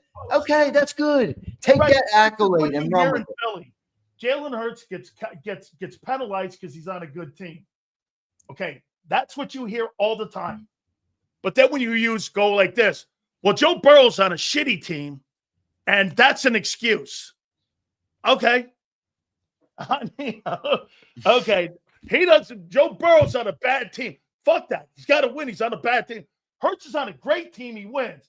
Can't count that against him. Okay. I didn't get that. No. Wait a minute. I'm not either. That's not a perfect comp. Oh, it totally is, because the reason why people think Burrow is better is because, dude, all you got to do is Joe Burrow is so much better, but he needs a damn great team too. So if Joe Burrow needs a damn great team and Josh Allen needs a damn great team for them to win, and Jalen Hurts wins with a damn great team, great. Why the hell is that a knock? You see, the constants are the quarterbacks. I'm not knocking him. Good for him. That's great. He's in a great situation. These other guys are not. Well, I mean, I guess you could say it makes it harder to get a gauge on the player individually. Look, he's delivering. I'm using the same metric on how people see in Philly Jalen as I would Allen, Burrow, Herbert, Mahomes, Lamar. Every one of those guys. I completely look at it. Now, look, Lamar Jackson has no excuses this year. Yeah, and like everybody in their mother is picking them to go to the Super Bowl. And I got news. I'm not. Bro. You're picking them to go to the bowl. Johnny Mack picked them to go to the bowl. Jeff Kerr picked them. We had 4 guests in the last 2 weeks that have picked them. I'm not picking them. It's not that I don't like them. I don't think that they're going to win in the moment. Why don't you like the team going? Oh, I love the team. The roster is as good as it gets. I mean, that roster is probably the best roster in the AFC easily. June 23rd, not to put a slam dunk on it, who would you say gets there And obviously, you're picking the Eagles to get back to Santa Clara. So I think the Bills. I think it's the Bills this year. I think the Bills improved their defense. They added Nick Bosa. I like the guy that they drafted. I think they have a good chance. And I think Josh Allen's a better quarterback than all of them. I think he's better than Joe Burrow. I think he's better than Lamar Jackson. And I think he's going to lead that team. I also think Josh Allen is the one quarterback that hasn't gone yet that has shown that when the moment is brightest, he will play incredible. I mean, let's be real.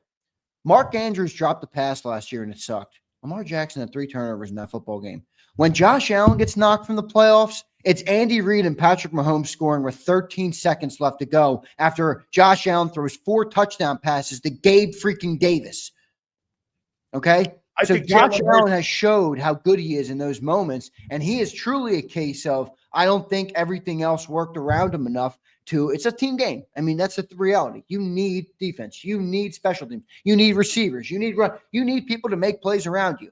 That's the reality. I think Josh Allen has the best chance to go this year. And if not, I'm still not out on the Chiefs just yet. I mean, 9 straight. I know it's better to be early than late, and you're probably right this year saying they've regressed to the pack, but I don't like Justin Herbert that much, man. I don't. And I don't think they're going to lose yet that division. I think Jim Harbaugh is the X factor. Everywhere he goes, bro. But they got Andy in Kansas City. Yeah, well, I tell you, and I agree. And I think Andy's great, but I think that roster's regressed. I mean, where do you see a top flight player outside of the quarterback and the defensive tackle in the corner? Where? On Kansas City. Where do you see an elite player? I mean, they do have solid players. They're one of those teams that gets production in uncharacteristic ways sometimes. So I'm not saying it meets the eye test right now, but sometimes that team is one of those teams that when you really don't think they have it anywhere, okay, they just do. So I don't know. I'm waiting to see. The most important place, quarterback. Right. And he's that good. He really has been that level of an equalizer. Much, here's the thing I'll still say about Mahomes. And I've heard some people say they don't think he's as talented as the other guys or whatever the case may be. I think you're going to start to see more of that conversation happen. But it's already started to happen. He is, in my eyes, with the way I view Jalen Hurts, right? I mean, and again, not everybody views him this way, but I have Jalen number 2. Patrick Mahomes is miles ahead of the second best quarterback in the NFL. Because of the success with the team he's had and actually having the success. It's one thing to say, oh, Josh Allen, he doesn't have any hardware. Mahomes has 3 rings with, I think, teams that weren't all that great. Okay. Well, let me, I made this topic I think about 3 years ago. I said this: the gap between 1 and 2 during the Mahomes era is so much wider than Brady and Peyton Manning era that it's him and everyone else. You know what I mean? You could really take from 2 to 10, right, Xander? And you could pretty much throw them in a hat and come out with them. Maybe top 6. You could probably go top 6 or 5, or the rest after him, right? You could probably put him in any order after that. Yeah, I agree. But with him and the second best player in the game at that position, I just think it's night and day, man. I mean, and again, it's proven by what he's done on the football field and the success, So I'm trying to be consistent with it because I give Jalen credit for the success that he's had. And some people say that's all team. I do. I think that's your best take on Jalen. He's the smartest player in the game. And that's an art. There's an art to that. I think Mahomes is there too, though. I mean, you can't lead a team to a Super Bowl. Right, but you can't lead that AFC team he had to the Super Bowl without being a smart player and understanding situational football. And I think Jalen does that well. I think Patrick Mahomes does that exceptionally well. Here's why Jalen's smarter than Mahomes. This guy's had 6 fucking coordinators since he's been in Philly. Patrick's had 1 in his ear talking to him on how to play the game.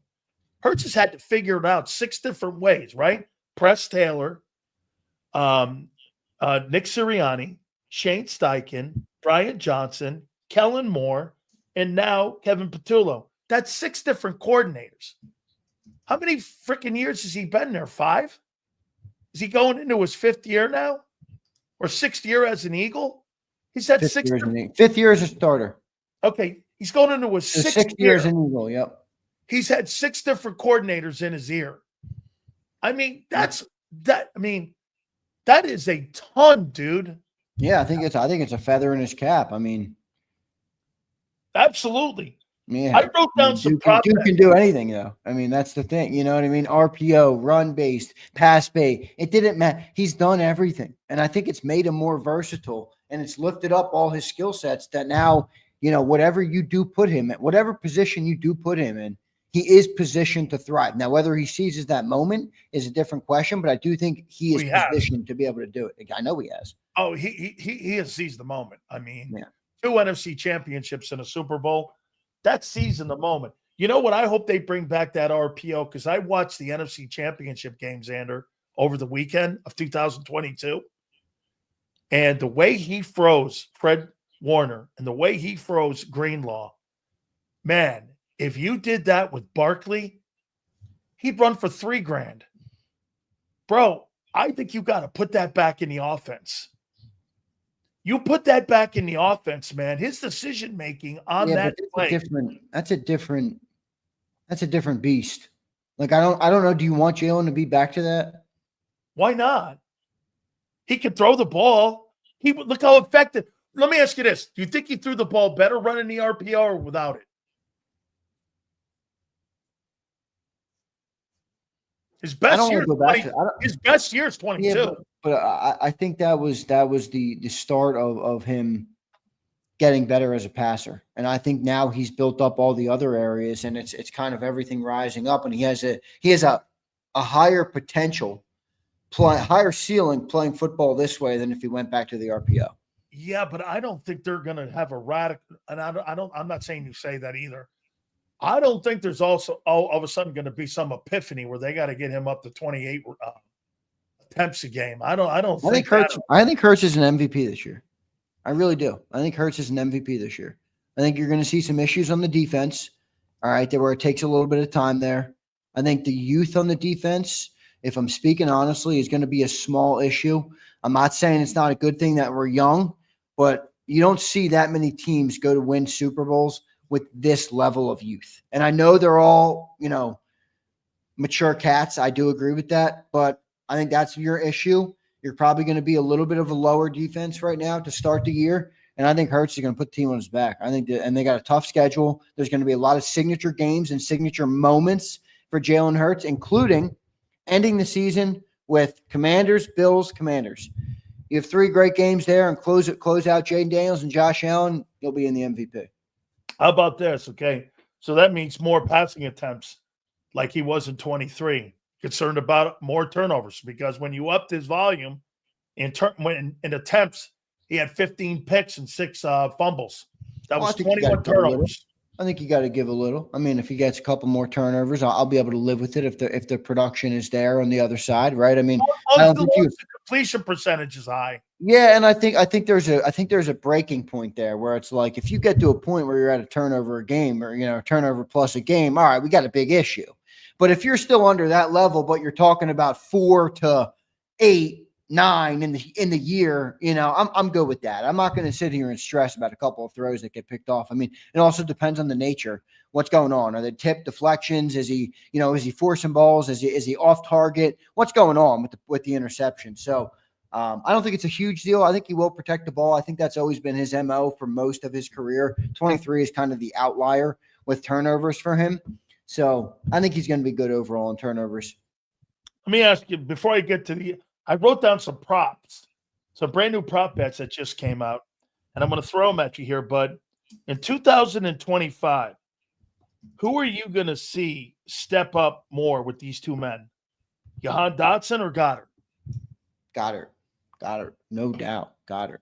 Jalen likes Goddard. I don't know where Jalen is with Dotson, and more so, I don't know if it's about their connection as much as it's about the offense that they run. When they are offense, or when they are run heavy, it does limit how many throws can be made. And when there's a limit on how many throws can be made, it puts a priority on each play even more, which doesn't allow you as much to get to the third, fourth option on a team.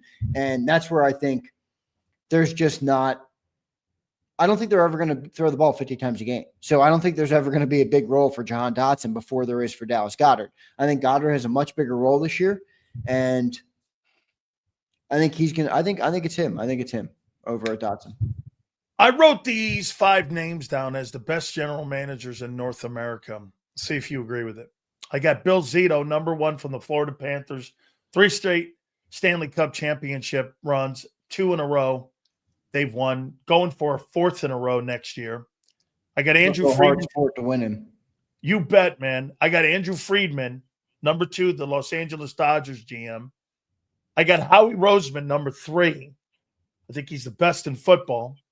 I got Sam Presti from the Oklahoma City Thunder. I think he's 4. I think what he did this year from start to finish, they were number 1. And on top of that, they built a hell of an organization, dude. It's the cheapest roster in all the NBA. And in that sport where guaranteed contracts are important, I think that's incredible. And at number 5, I got Brett Veach, who has helped his football team get to 3 straight Super Bowls, winning 2 of them. Those are my top 5 general managers in all sports in North America. That's pretty good. Howie 3rd. Yeah, it's pretty good. Who'd you have 5th? Let's see here. Let me double check here again. I had Brett Veach from Kansas City. He's been to 3 straight Super Bowls, and he's been to 5 in the last 6 years. So those are all guys who are winning right now. I mean, nobody else is doing anything better than what those Dodgers guys have what? Well, how many have they won? 2. Under Andrew Friedman, they've won 2. They've won 2 World Series in the last, I think, 5 years, counting the Disney World thing, whatever that was during COVID. All right. I got some prop bets here for you. Jalen Hurts, over under 3,200 yards. Over. Smash the over and smash it hard. Smash 4,000? it. Don't you think the like closer he 4,000's in range? I'm not as worried about the number. I think it's fun to be on a show and say, 4,000 yards. I think that's really fun and people are entertained by that. But I'm not that worried about the number. I think it's close to 4K though. I do think it could be 36 to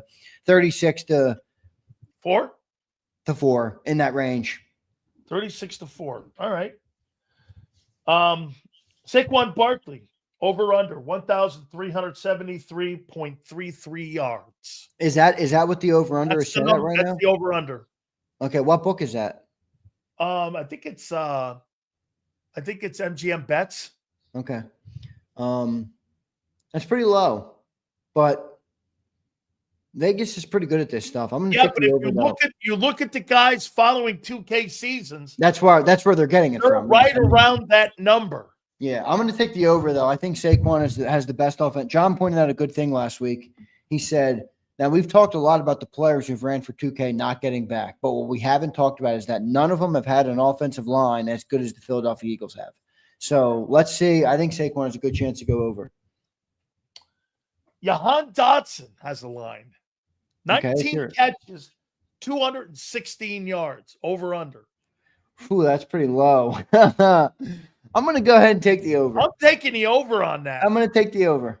I was going to say under before I heard the number, and I think the number enticed me to go over. Yeah, I'm going over on him. Yeah. A.J. Brown, 1,151.7 yards. Over. Okay. You can't throw for 36 to 4,000 yards without getting A.J. Brown a lot of the football. Okay. I think he's way over. So quite frankly, I'd take the over on 1,400 this year. Over on 1,400. Yeah. Okay. Dallas Goedert, over 675.5 yards.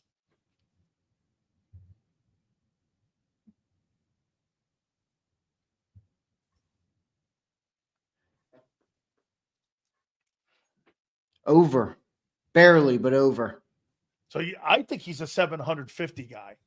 I think he's 750 to 8. You're right in my range. That's what I was thinking. And Yale right there too, 750 to 8. If I were Dallas Goedert, I would go next year to Kansas City. I'd go to Kansas City, man, if I were him. Oh, man. That's a perfect fit. Isn't it? Oh, man. I would It's go a to perfect fit. I totally would. I hope he doesn't end up there, but I wouldn't be surprised. Okay, Kansas City. Devontae Smith, over under 975.5 yards. Over. So you think you're going to have another season of two dudes over 1K? Yes. Do you know how rare that is? I got AJ at 15. This is in my head. All right. I got AJ 15, Devontae 13. Wow. I got Goddard 6 to 7. Yeah, I'm going to go over my number then. If I got 200 to the running backs, 300 to Dotson, that's 500 yards. If I got 700 to Goddard, that's 1,200 yards. Yeah. That's too much. No, I have, ready? AJ 15, Devontae 13, Goddard 7. Running. That's 2,800. 7 comes out to that's 3,500. Now I got Dotson 300 and running backs 200. Wait a minute. Dotson and Barkley get 300. Dotson 300, running back 200. Yeah, that's 4K. 4K, baby. Yeah, that's 4K there. Yeah. Over under Eagles 11.5 wins. Over. How many wins you got them having this year? 13. Oh no. I was thinking 14, but 14. Bro, they're going to win 13. At most they'll win 12. Look at all these nerds. 15 and 13 is crazy. Jesse, you better be your ass better be in here. All right, in next January. Your ass better be in here next January. Okay. 15 and 13 is coming. I did write down my top 10 post OTAs teams. Okay. Wait, let me ask these people who think that that's not possible.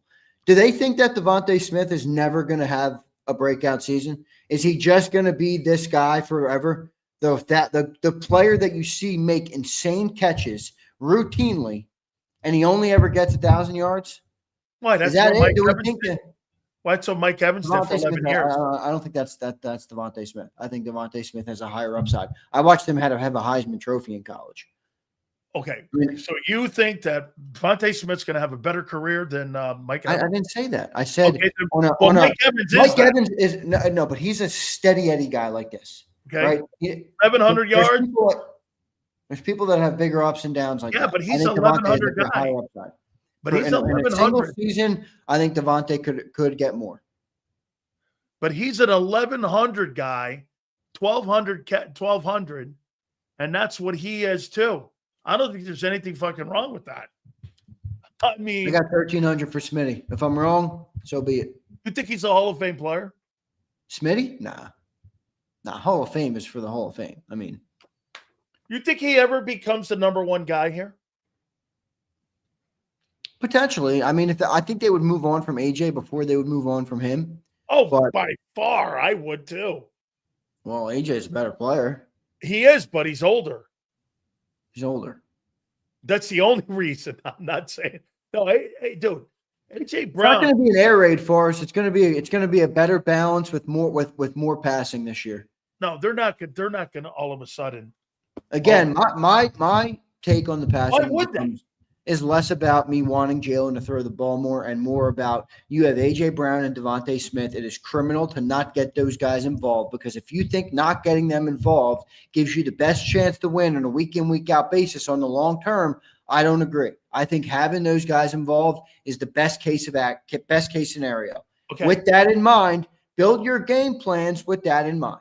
But Saquon, AJ, Devontae. Okay. Get them the ball. Okay, so then you're saying 2024, they basically didn't get as involved as you wanted. Was more because of injury or more because they're Barkley? Well, both. I mean, both. So wait a minute. If those guys hadn't been hurt, you think they would have threw the ball more? Well, no, I misunderstood your question. But AJ did have 1,000 yards of 4 missed games. No, I'm asking because it's a but I'm just saying. Last year, with the offense the way it was, no changes. AJ had 1,000 with 4 missed games. So if he played those 4 games, you could map it out what the average was per game. It'd be 1,100. Well, wait a minute here. Again, so you're saying this. If those guys didn't get hurt, they would have – don't you think maybe those guys getting hurt helped them make an easier decision on going to that run game? Because don't you think if those guys didn't get hurt, yeah, they would have been throwing the ball more, and wouldn't they probably would have. I mean, that's where we've talked about this. This is where I think it was circumstantial last year, which is why I don't hold it against Jalen Hurts, because they struggled early. Yes, we all admit that. All right, which isn't uncommon, by the way, with a brand new offensive coordinator. I mean, it's just not that uncommon to struggle early in a football season, especially when you don't play any preseason. So they struggled early, and then yes, they pushed the ball into Saquon's hands. It worked so well; they never had to go the other way. So it's like it was circumstantial in that. We went to it because we needed a jump start. It's like going to a backup goalie in hockey, and then he fucking never gives up a goal. You're like, well, I didn't really want to put the guy on the bench forever, but the other guy was so damn good, I didn't need to take it out. So, that's kind of how I see it. It was circumstantial to run the ball like that, man, and it worked out.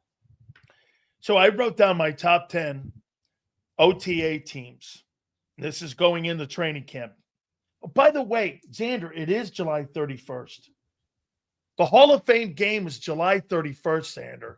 That means that the Lions and the Chargers have to report the second week of July.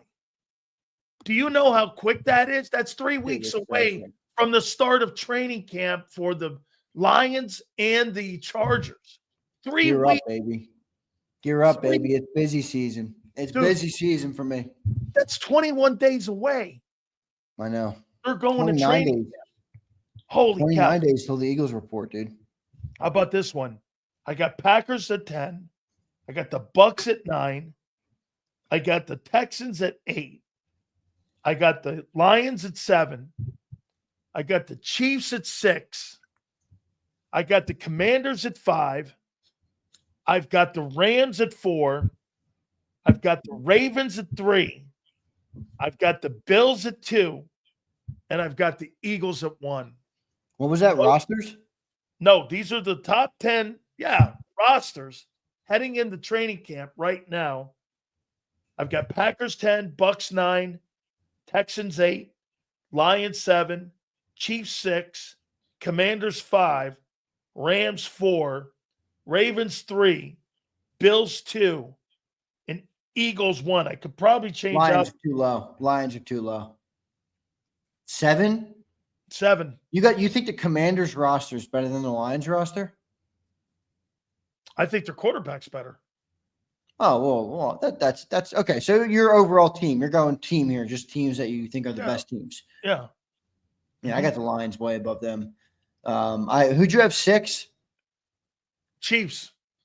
I got them below the Lions as well. I got them above the Commanders as well. So I probably have the Lions 5, then the Chiefs 6, then the Commanders 7. And then you had Eagles, Bills, Ravens. Wow. Okay. You have Bills above the Ravens. Are you picking the Ravens out of the AFC? I believe that the Ravens are going to get to the AFC title game. I think they're going to get in it, and I think they're going to win it, but I want to see them first. I think the Bills have an easier road because of the schedule, Xander, playing in the AFC East. So they're going to have an easier road to get to the AFC title game. Yeah, they have an easy schedule. By the way, I'm going to tell you this. I think the Texans have a better roster than the Chiefs. I think they have a better roster than the Commanders. I think they have a better roster than the Bills. I mean, dude, that defense, they're not weak at any level. I think their O-line is probably an area where I would be concerned with, because I still think they're a little bit suspect in that O-line. Yeah, I agree. All right, guys, hit the like button. Couple supers here we got, Xander. Let's do it. Jeff Bone, the Bonehead, member for 11 months. Look at that, 11 months. How you doing? Bonehead, thank you, brother, man. I appreciate you, Bonehead. Yep, absolutely great. Thank you so much. Support. Yep, absolutely. Kyle Kokorski. Kyle, thank you for all your support today, as always, and all of our great super chatters. Thank you guys for helping reach us our It's super been chat great goals. today, too, by the way, guys. Super chat goals too this week, because we're trying to keep everything moving here in June and July. Obviously, the dead zone, so the support goes a long way. We appreciate you all. How do we not know Mahomes doesn't regress a little bit once Andy Reid retires? When's Andy Reid retiring? Well, a different play caller would be something to be concerned about. But again, I mean, don't you eventually think this, Kyle? Eventually, Andy Reid has got, when he leaves, Mahomes, after all these years, don't you think he would know what he's doing out there? Can I just say something? Yeah. Why does everybody think Andy Reid's going to walk away from Patrick Mahomes? Why would he? He's 67 years old. Patrick Mahomes is 29. If Mahomes has 5-6 good years left in his prime, that gets Andy Reid to 72 to 73 years old. He's not walking away from this guy. That would be like Bill Belichick walking away from Tom Brady. I mean, come on. This guy's a generational talent. Yeah, this guy is one of the greatest quarterbacks to ever grace football. I don't think he's walking away. How about this one, too? All-time wins for coaches, NFL. Let me see where he is on that list. All-time winningest coaches. Okay, so Don Shula has 328. Belichick's at 302. He's finished. Andy Reid is at 273 right now. So let's say he wins another 13. That puts him at 286. So within a matter of 4 years, if that guy wins 12 or more games, he's going to be right at Shula's number as the all-time winningest coach in NFL history. And like you said, he's 66. Bro, I don't know about you, but I mean, 37 away from 300. And then you're talking about 4 years. That would put him close to 328. I mean, you're talking about him chasing down Don Shula. Yeah, it's incredible. I don't think he's going and be one of only 3 coaches to win 300 games. Don't you think it'll be interesting to hear Angelo Cataldi after this. Jesse G says, how many QBs would the 2024 Eagles win the Super Bowl with? 1. Yeah, I don't subscribe to that convo anymore. I think every play, every sitcom, every movie. Saying that exactly. It requires a certain type of player and actor for that play. Like you just. Do you think somebody could play Tom Cruise in the Mission Impossibles? I don't. You know what I mean? Or do you think somebody could play like Marlon Brando in The Godfather? Yeah, I don't believe somebody could do that. You know. Leon says Vic is too blunt and doesn't give enough. I think we got that one, but yeah, that's it. Yeah, that's true. Yeah. He. That's why Vic wasn't a good head coach, because when he East Coast says Jahan Dotson. I have my friend saying his name like that. Thanks for the great show every day. Thank you, East Coast Rico. Thank you very much. That was cool. Yeah. Give him a Jahan Dotson. Jahan Dotson. There you go, brother. Third round like pick. The greatest acquisition. One of Daniel's favorite guys, man. No, he's really not. I mean, he was kind of a stiff last year, but he had a big catch in the Super Bowl, so I kind of love him.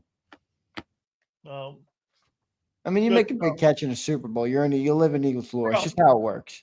I don't make the rules. The thing I heard today by Jeff Kerr going, Nick made the call. I'm like, bro, it's the guys you guys draft and sign that make your culture.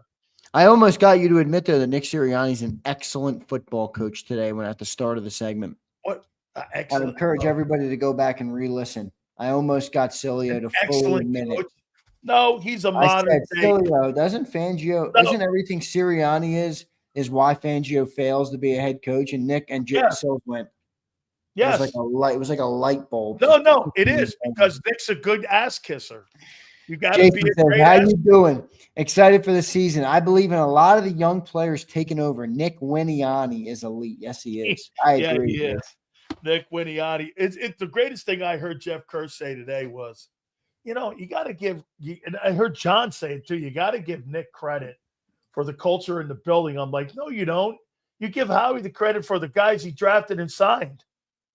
Bro, if you hire assholes and you put assholes in the building like T.O., you know what you're signing.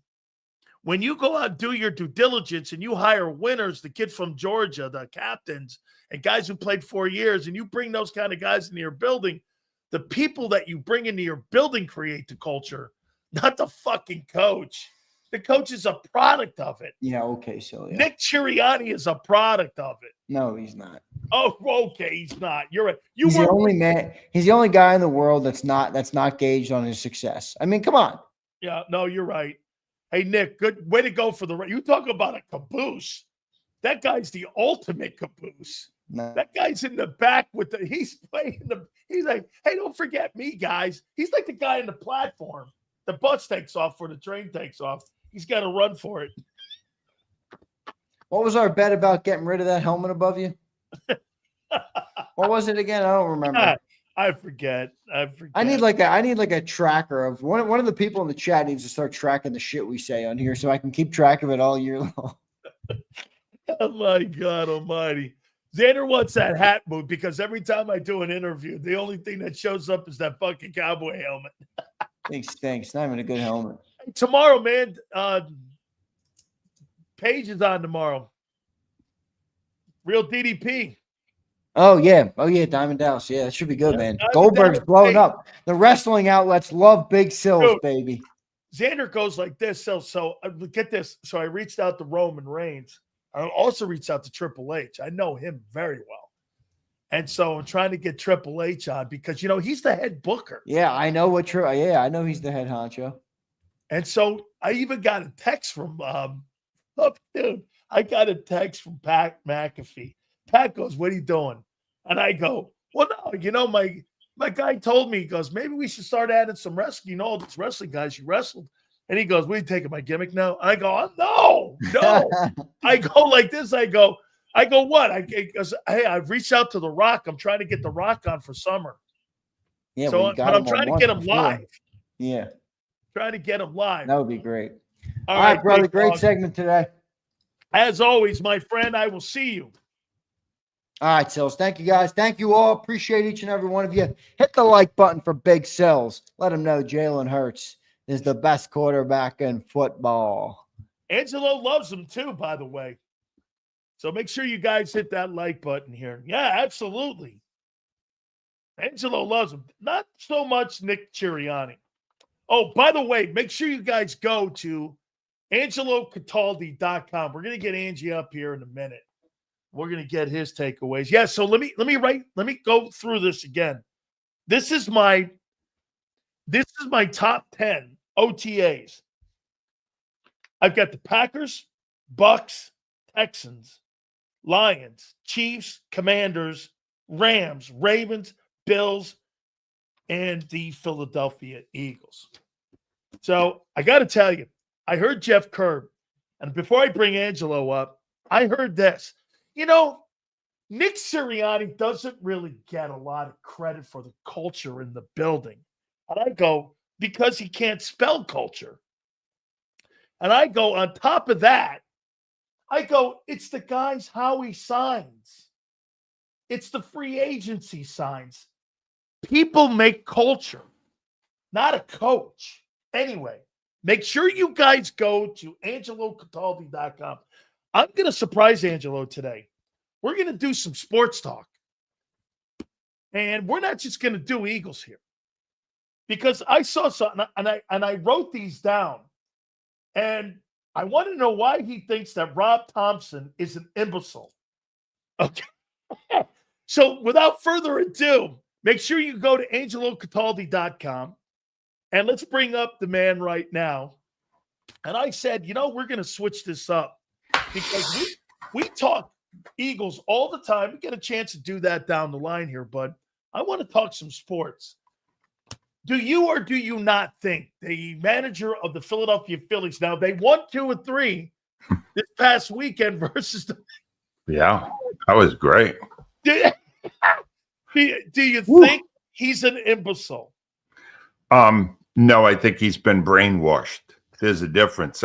That's actually worse. If you were just dumb, right, then you would make these decisions based on analytics just because you didn't have any of your own knowledge to work with. Rob Thompson's been in baseball 40 plus years.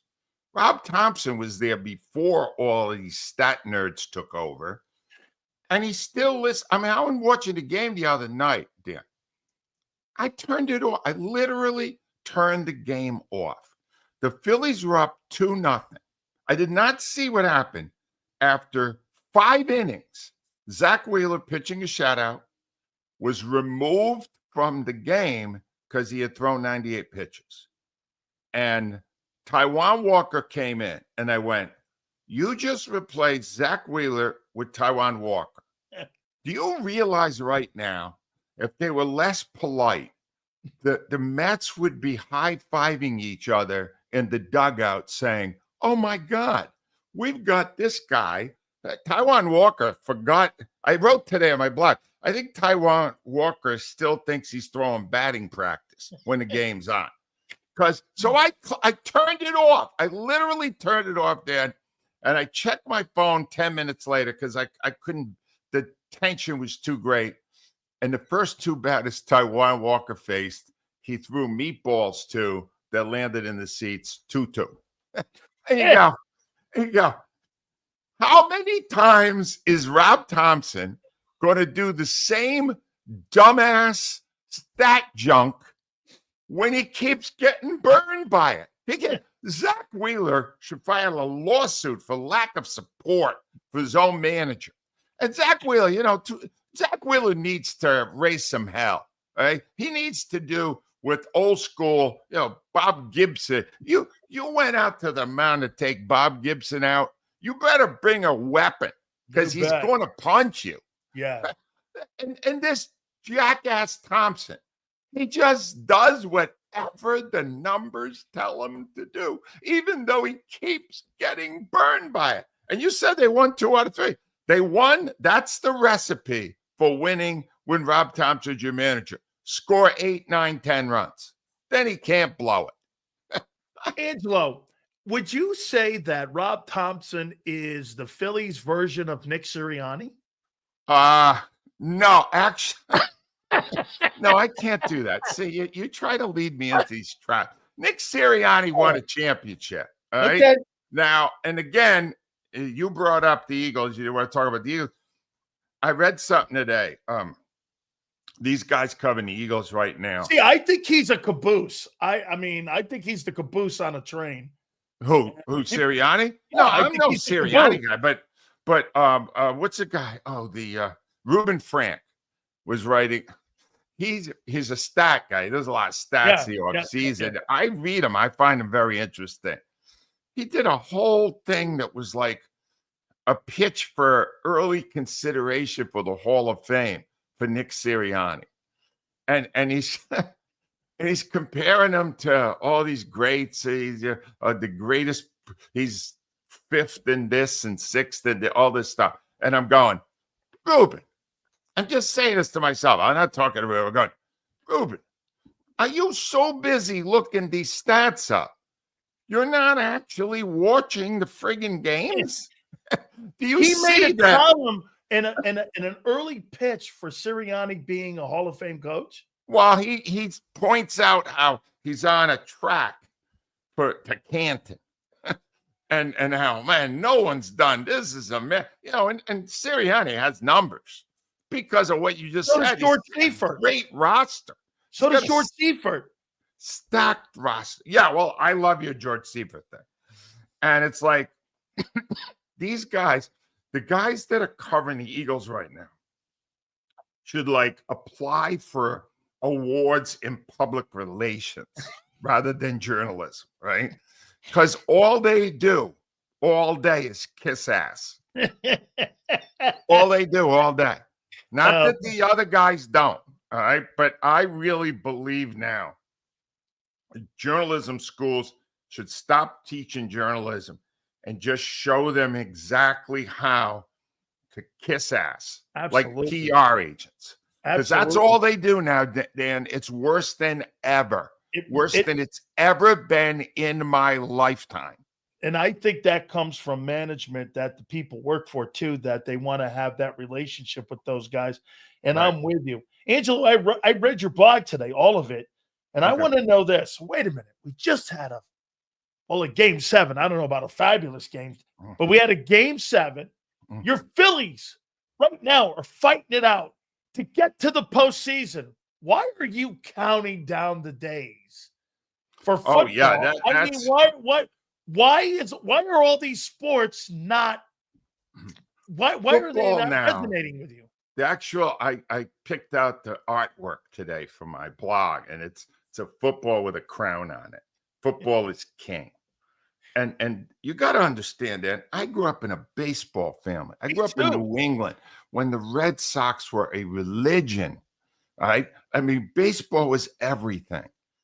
And now it's very hard for me to watch a game because of the things Thompson does. I still follow it, but it's like, it's good that I don't have a radio show. All I would do every day is point out all the dumb decisions they're made based solely on statistics.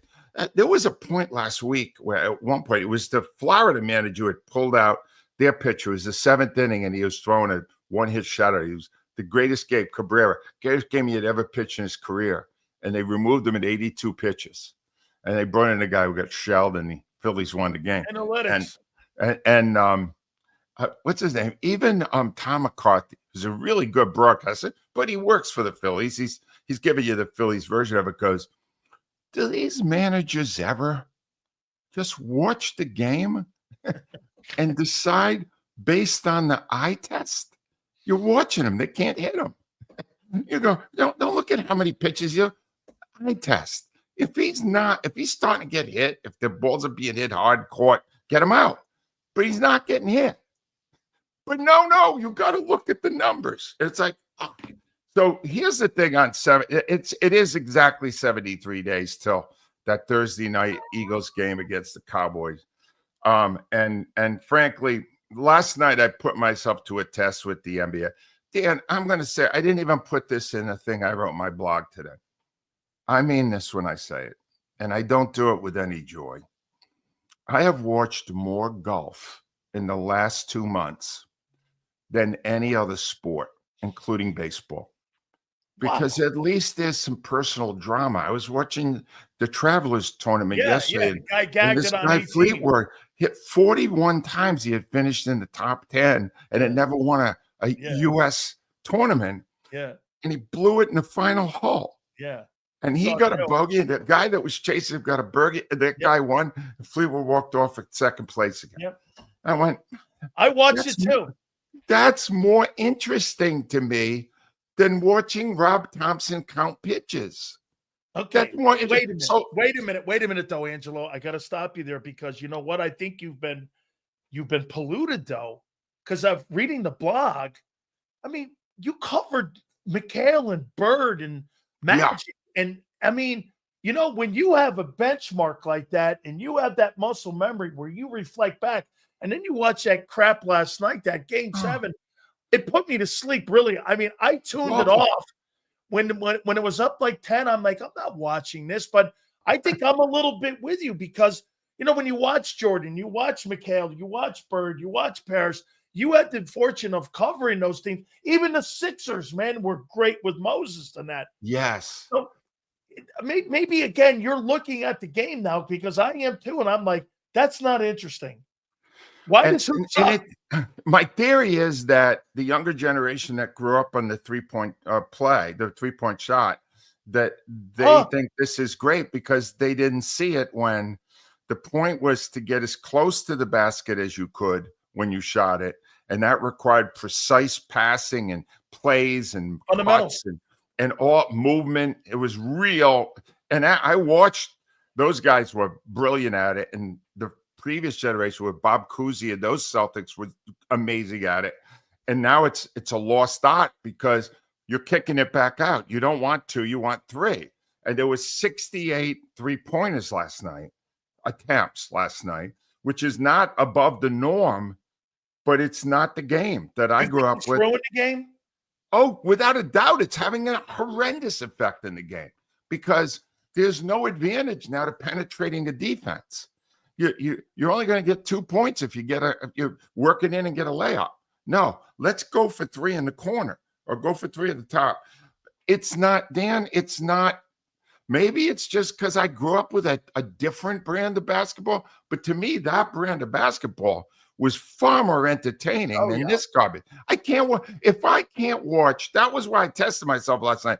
If I can't watch a whole game 7 after I right, watched 3 hours of golf, right. then I'm over basketball. I And think I'm the take over it. I think the take you had was I can watch an NFL game and not Oh, have rooting interest, and I could sit there and watch that. But if I watch a basketball game with OKC in Indiana, I have no rooting interest. I have no caring to watch that because I know what the product. I mean, the guy who won the MVP shot 28% from the floor. And hmm. I'm going like, I don't know Hey, about you, but I don't see it, man. It's just not Dan, if, resonating with if me. if it was the Thunder and the Sixers in Game 7 last night, I still would be far more entertained by an afternoon of the Red Zone channel than I would by a Game 7 Yeah. for the championship. That's how much football has taken over in my mind. Because yeah, they still got issues. They still got some problems. All this resting of players. And I don't go for that. But the in analytics in football, it actually has had kind of a positive impact in that on 4th down now, the stat nerds figured out, I guess accurately, that you should be going for it a lot more than you ever did before. And they do. And that creates a drama. And even maybe it's just me. I love a quarterback sneak. I really love the tush push. Yeah. I get to see it. Otherwise, what do you have? You got violence. You got every game until the very end of the season if you got a lead. Every Doesn't game's matter the market. It important. doesn't matter market size either when you talk No, it doesn't. And the fans are great. And there's so much. I I called it similar to sex in that there's a week-long build-up and then you get the payoff.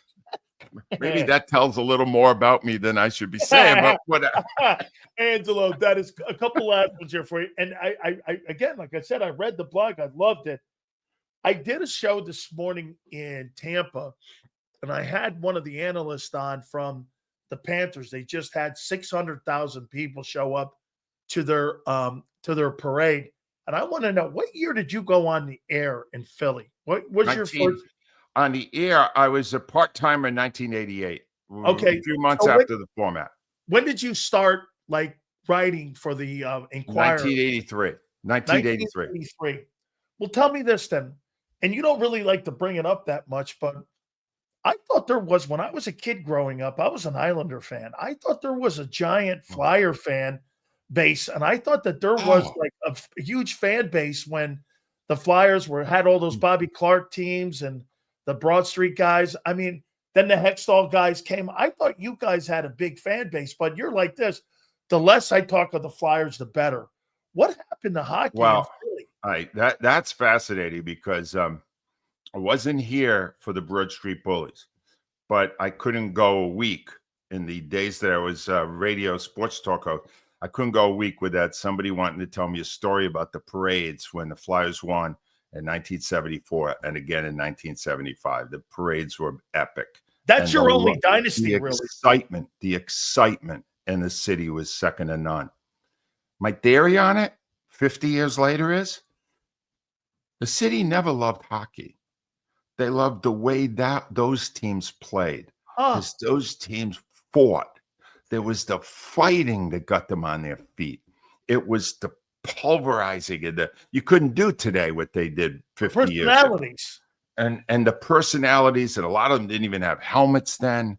The fact of the matter is, regardless of whether these fans grew up liking the sport, which is, it's never completely connected with me. But I work with Al Morgan. He was in the Hockey Hall of Fame. He loved it. I work with Keith Jones. He's currently the president of the Flyers.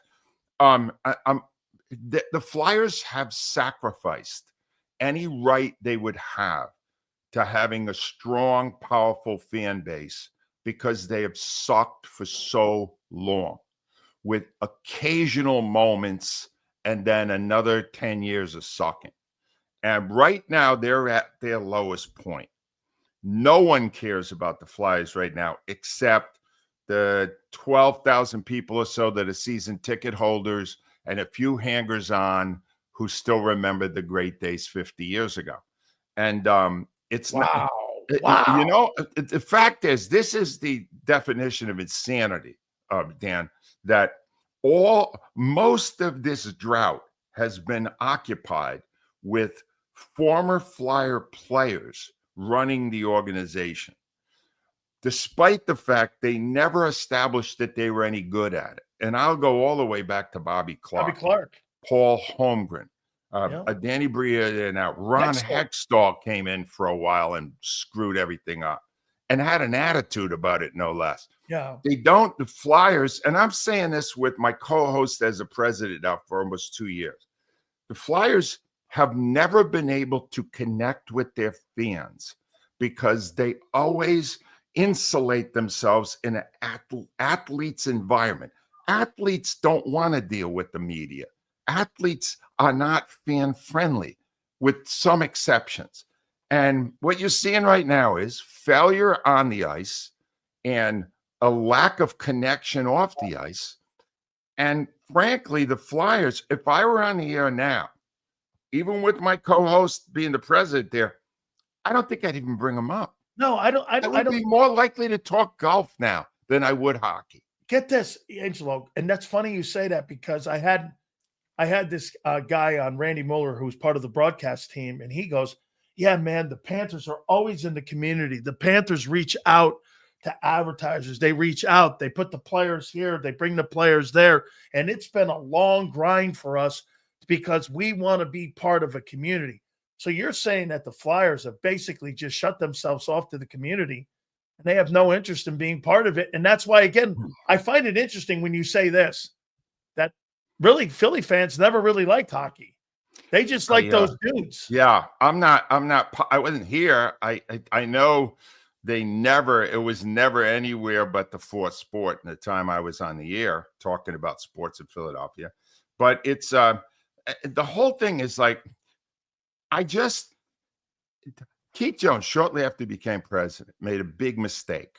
He brought me in to a meeting with the executives of the Flyers, right to the top, Dan Hilferty, who is like the conduit for Complex, big name.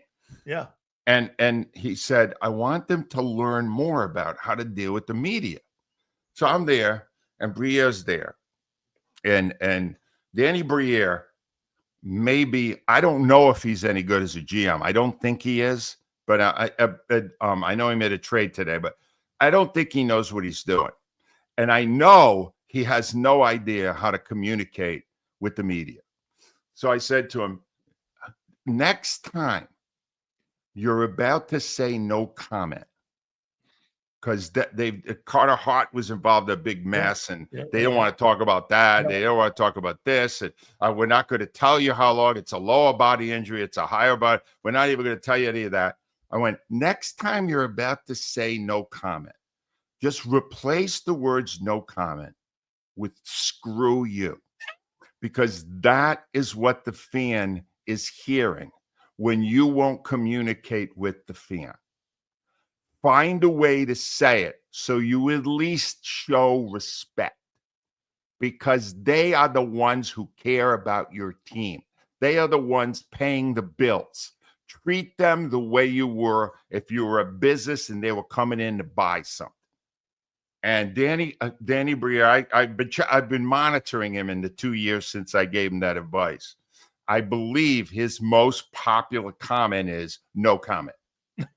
And when he does hold a news conference, he gives you nothing. Nothing. So why did I even go there?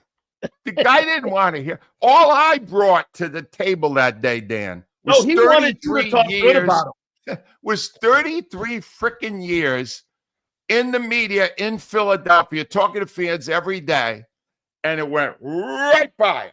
Right, goodbye. No, I'm Danny. Don't you understand? I'm a former player. I don't act that way. I'm a former player. Well, good. How's it going for you?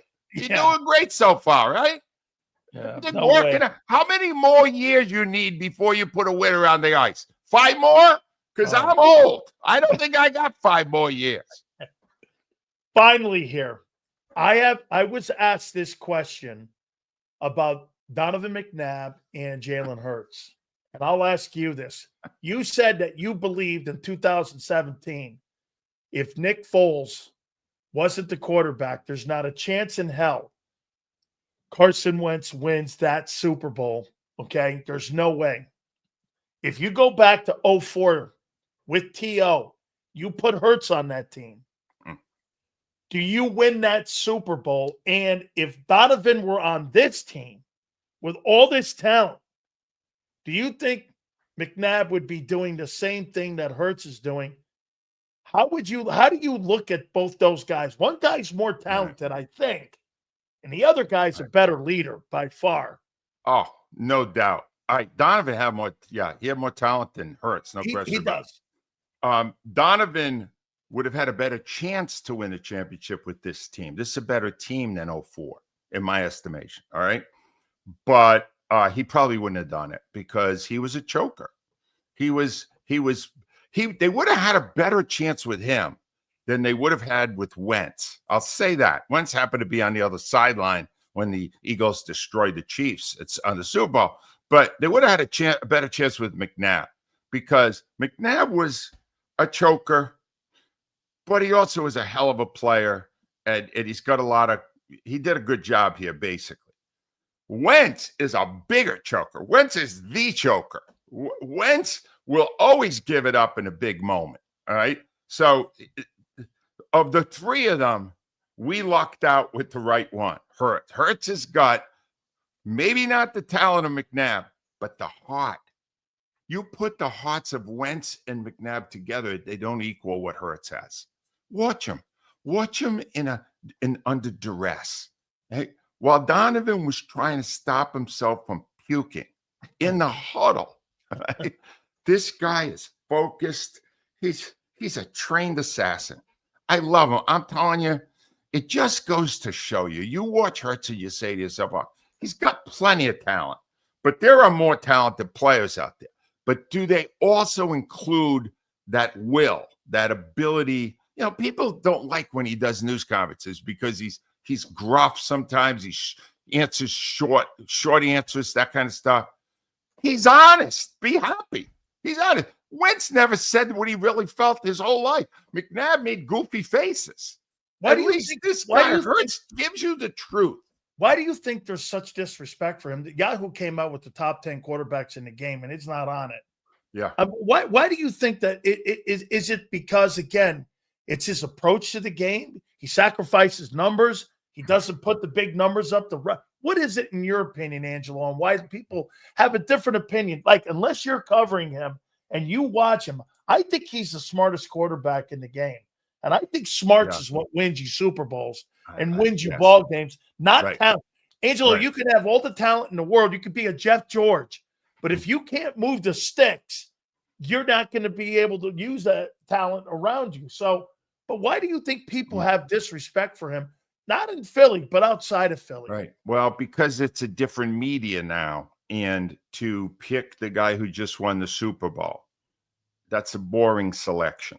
All right. It's more exciting. Mahomes is a more exciting performer overall. He's going to improvise passes, all this stuff. Hurts is just there, man. You need 3 yards, he'll get them for you. He just gets it done. And I think nowadays it's the hot take world today. There's one guy who leads the parade against Sims, and I won't use his name because that's what he wants me to do. I'll say this: his father was a hell of a quarterback for the Giants. That's all I'll say. Father was a hell of a quarterback. He was a stiff when he was a quarterback. He soft. All right. He did. But now he thinks he's really bright as a broadcaster. He stinks at that too. All right. But I'm not using his name because that would play to his game. You know who I mean? Yeah, blonde hair. Let's just say that. Yeah, there's also a blonde thing going on there. But anyway, bottom line is that these guys are not giving you a unfettered opinion on what they see. They're giving you a hot take so that it'll hit social media and there'll be more people talking about it. Look, there's only one guy who knows how to do that better than the rest, and that's a guy making over $10 million a year, Stephen A. Smith. Absolutely. Don't try to do that. you're not as good at it as Stephen A is. So don't even bother. All right. But these other guys, it's so hard nowadays, Dan. The moral of this visit today, it's so hard nowadays for fans to get a truly honest opinion about what's happening in sports. Either it's the media trying to kiss somebody's ass, or it's the broadcasters trying to get more attention with a hot take. You're not getting honesty anymore. Honesty is low on the list now of priorities for people in the media.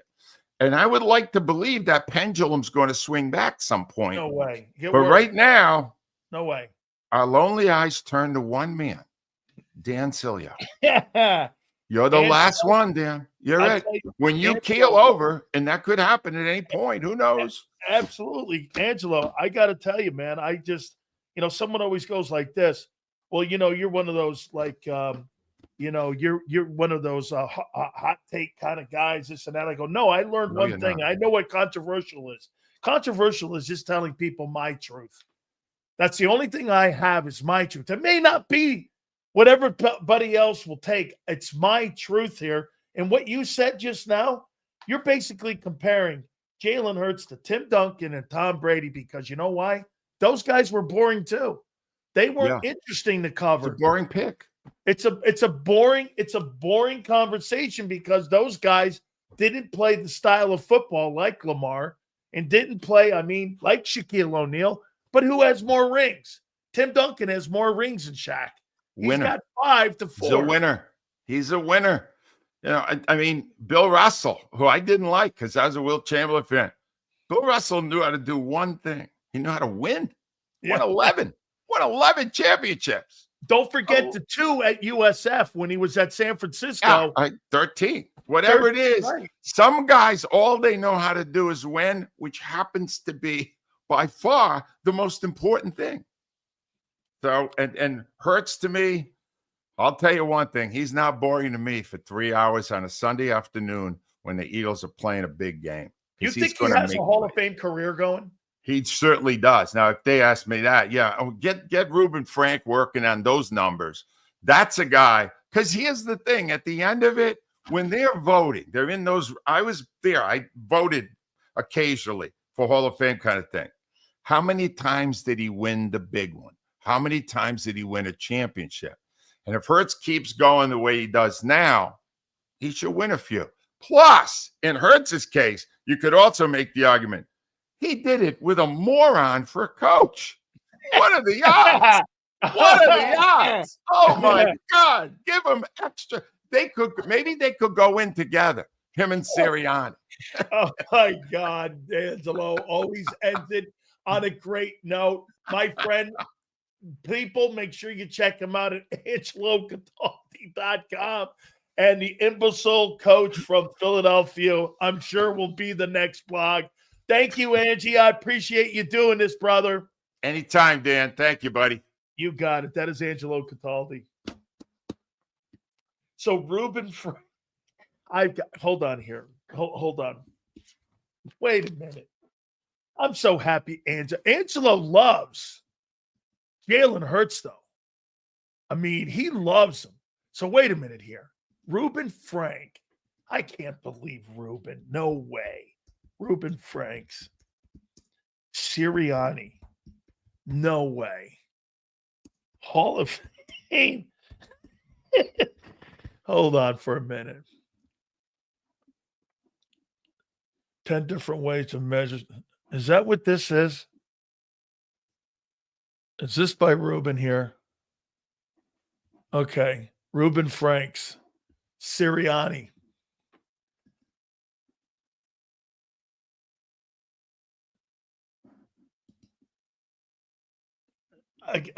This is great fodder.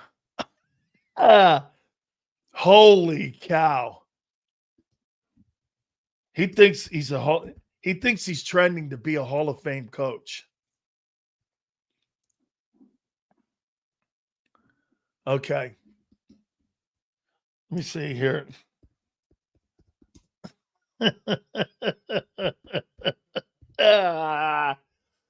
Hey, man, he may get in. defending Sirianni. Oh boy. Hey, hang on. I got to do a little more reading here. I got to read up on this. All right. Hey, folks, don't forget our good friends at Morgan & Morgan, where, again, the reason why they are number one is because they win. With thousands of attorneys from coast to coast, with over $30 billion recovered. This is why they're number one, folks, taking care of people and taking care of families. If you're ever injured in an Uber, if you're ever injured anywhere, if you have issues like you saw with people in California with insurance companies, or like in North Carolina, Morgan & Morgan is there for you. If you're ever in trouble, do me a favor. Call my friends at Morgan & Morgan at forthepeople.com/Big Sills or pound law 529. That's forthepeople.com/Big Sills or pound law 529. And do me a favor. You tell them Big Sills sent you. This is Eric. When he got injured in a car accident, he called Morgan & Morgan. He not only gets a lawyer, he gets trial lawyers like Sam and Jessica, who are in it to win it. He gets his own investigators with briefcases, leather ones. And if you ever have questions, our customer service folks keep things rolling. Injured? We're your army. Morgan & Morgan, America's largest injury law firm. Your financial future is on the line.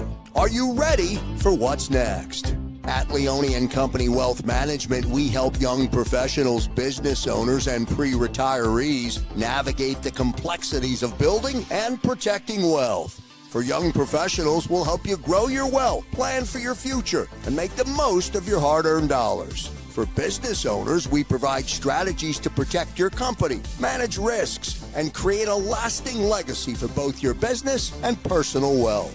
For pre-retirees, we'll design a plan to secure your retirement, ensuring you can live comfortably and confidently in your next chapter.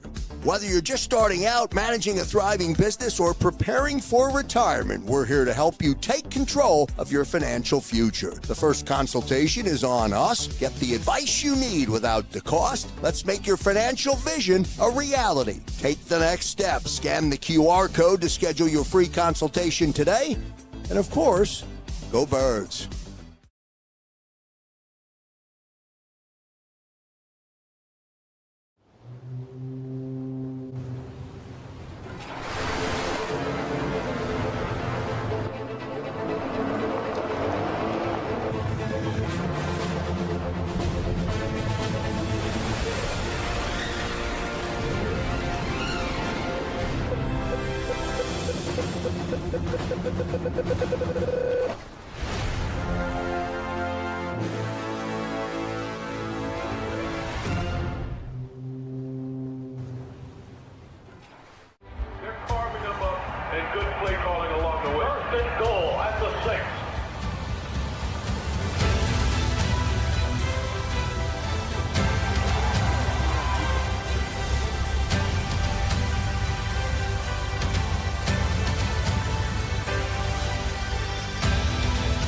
Field of life, First Trust Bank is there for you.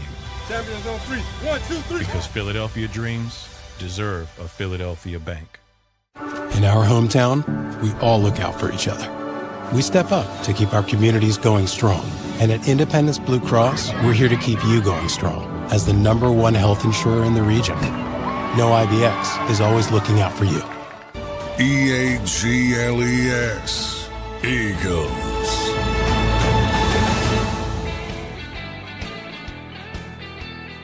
Hit the like button. Big Silt here. Diamond Dallas Page tomorrow at 3:30. Gary Cobb at 4:30. That's confirmed.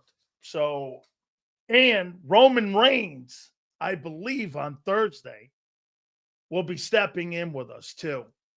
So, you know, it was a big hit the last time we had Goldberg on. Bill even said it to me too. He was like, damn. Your interview was everywhere. So you guys did a great job at making sure Bill felt at home. And he said he'll come on right after the bout. So I think that thing is set up for June 12th. So Goldberg will come on right after whatever that particular Monday is. That I think, like, let me see, 12, like the 14th, that Monday, the 14th. We'll get Goldberg on that Monday. So he was great. And so he'll be with us. And you guys like the wrestling guys. So we're going to put a bunch of them on. I'm going to get Taz on, and we'll get him, and I'll give his thoughts on what he sees in the world of wrestling. He's a friend of mine as well. And we will get, like I said, Roman Reigns and Diamond Dallas Page. That'll be tomorrow. ESPN's coverage of the finals, NBA finals, was atrocious. It just was atrocious. I mean, you know, obviously Angelo likes Stephen A. Smith. I don't. But I think he's great on First Take. You know, I think when you start to spread yourself around and pretend you're like some sort of news guy, stick to what you do great. I mean, he's not a political guy. He sounds like a buffoon when he starts talking politics. He's not versed in it. But then again, I mean, you could be a cocktail waitress and be a person that works in the government. Look at AOC. She's a cocktail waitress. You could be a reality TV star like Donald Trump, and you could be the president of the United States. It doesn't take a lot of qualification. Get this. It takes less qualifications to run our government today than it does for you to go out and be a teacher. You have to actually have an education. You don't really have to have an education to be a political figure. You don't have to have graduated anything. I mean, yeah, dude, you could name 1,000 of them. I mean, now it looks like just being a TV star, being a politician. I don't get it. I tune on the news sometimes, and I watch these politicians. I look at their social media. They got like 1.9 million. These are not constituents. These are people now that they're engaging with on social media that talk shit to them like they're talking shit to me. And I'm going like this. Who are they serving? Them or the people that elected them? I'm not getting it. It's just, you don't have to be a qualified human being to be a mayor. You don't have to have any education whatsoever to be a congressman, congresswoman, to be a senator. You don't have to have any. There's no requirements to have a degree. I thought there had to be some type of, you know, when you elect somebody, you can elect a wrestler. I'm not saying Jesse the Body wasn't a good governor for Minnesota, but Jesus criminy. It shows you today where we've gone politically. I mean, where were the people that, you know, have worked their whole way up, like being a city councilman and then going up and being like a representative and then getting into the Senate and then getting into being somebody that would run for the United States. You want to know why we don't really have a lot of good candidates? Because we don't have a lot of good people in Washington. These people in Washington are TV stars. I mean, the big headline, if you go to like CNN or Fox and you watch these guys going back and forth, it's about the soundbite. It's not really about serving. I mean, you want to know why there's not good candidates to pick like we used to pick back in the day? Because these aren't political people. These are actors playing a role. Yeah, Yale's right. It's a show. It's more of a reality. Washington is more of a reality TV show than it is people serving our country and the people in. Like, the people in Washington do not represent one bit the United States people. They just don't. I mean, those people in Washington, I kind of laugh at them. I do. I see a cocktail waitress up there, and then I see a reality TV guy, and I'm going, okay, I mean, what? You mean to tell me I have just as much qualifications as that guy? I mean, Yale says, find people you trust. Well, that's kind of making it more difficult.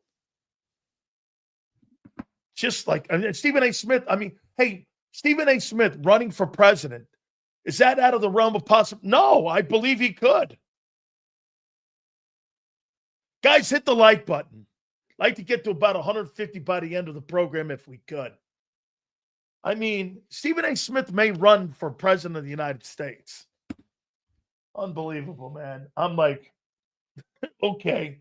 Hey, before I get into a topic here with the Eagles here, I got a couple more topics here. I want to say this about Simone Biles.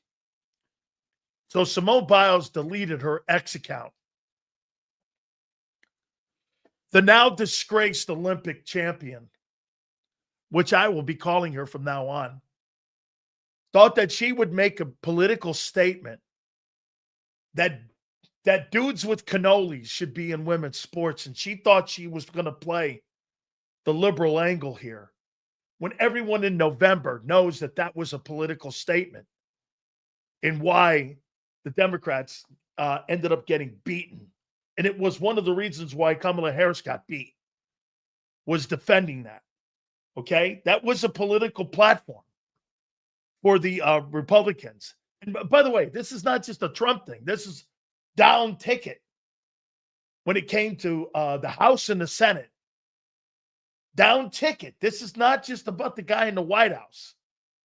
So she thought she would go after Riley Gaines, and by the way, even Martina Navratilova ended up coming out going against Simone, going, listen, either you stand up for women's sports or you don't. Yale, it is an issue. It's a total issue. Oh, I see what you're saying. Not fair. Yeah, he's right. I don't know what the issue is. Right. How is it fair? Why even have women? So Simone thought she was going to be a politician now. And see what I'm talking about? Being not educated in a topic and just thought you were going to throw something out there. She's deleted her X account and New Balance just dropped her. And she just lost one of her biggest sponsors. I mean, what a colossal takedown. She lost two sponsors, one of them New Balance, who pays her over $2 million a year. And she had to delete her X account because she was getting hammered. Hey, man, that's what happens when you're on the wrong side of history. That's the wrong side of history. You need to do everything in your power to defend women's rights. Like I said to you a week ago, the same people that defend the right to choose and the right to pro-life or not are the same people that give a right to a guy to beat the shit out of a woman in a boxing match in the Olympics. Make that make sense to me. Make that make sense. I want you to have a right to choose, and I'm supporting you. But I'm also supporting that guy to beat the shit out of you in a boxing match in the Olympic Games. I'm confused. I don't know what you stand for. And that's why she got killed on social media. And what a takedown. I mean, dude, it's one thing to have a bad take. It's another thing to lose a gig. Believe me when I tell you.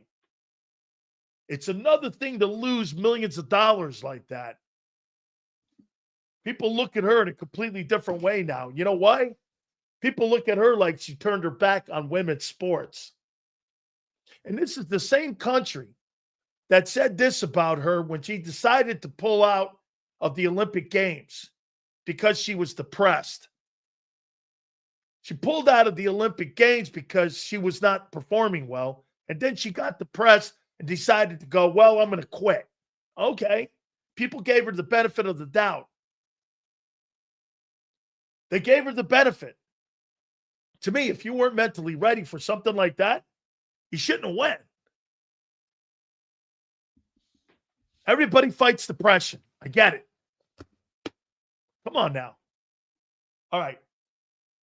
So that is a bigger story than what people are reporting. I can't believe she's been taken down like that. All right.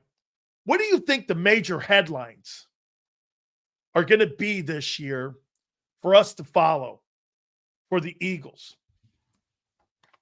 What do you think the major headline's going to be?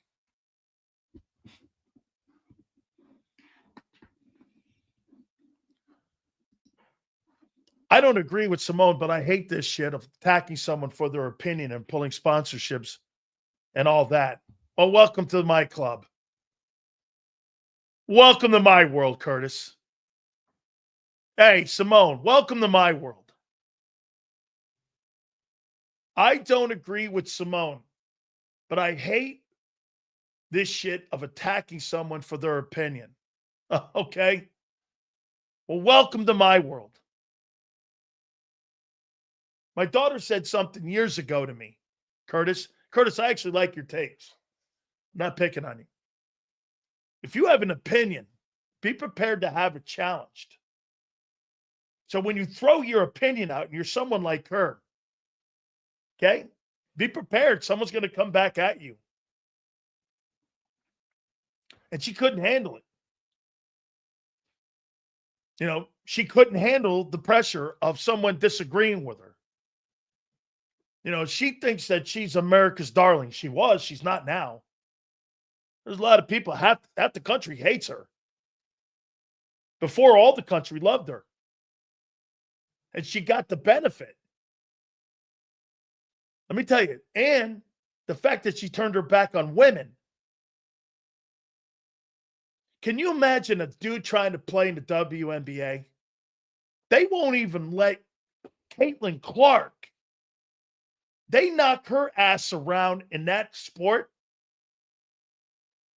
Okay, can you imagine a dude trying to play? He would get his ass beat up every single play. They're not going to tolerate that. I'd pay to see that. And they would never let a dude play in the WNBA. Yeah, you know what? That's funny. How come no dudes ever tried to play? I don't see any dude trying to play in the WNBA.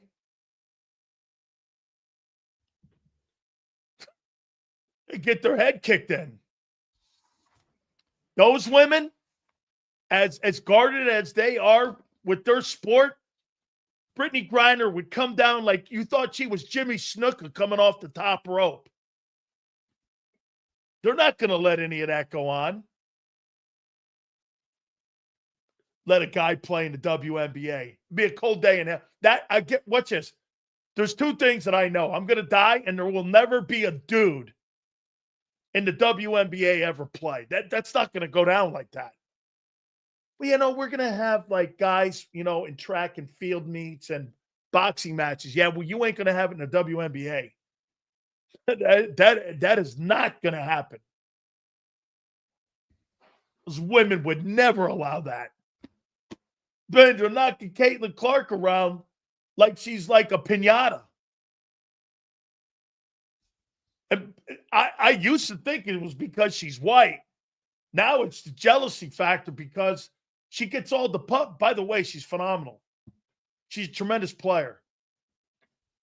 I watched that game the other day. I think it was Sunday I watched. Yeah, yesterday. Loved it. Hit the like button.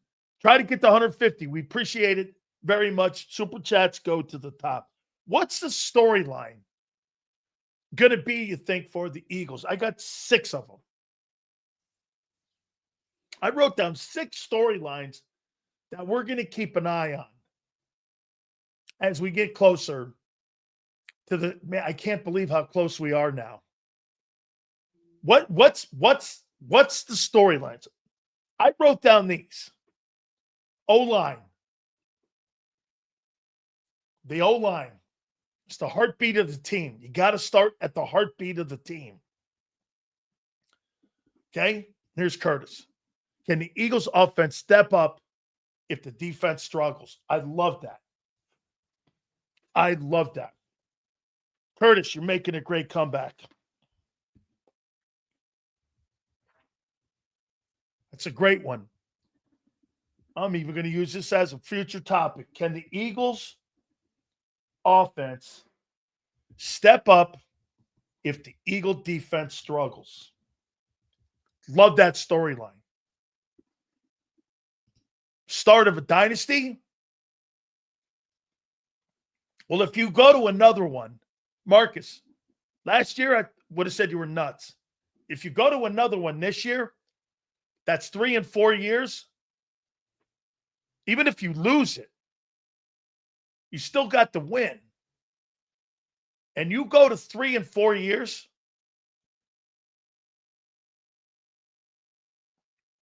that's the beginning of something.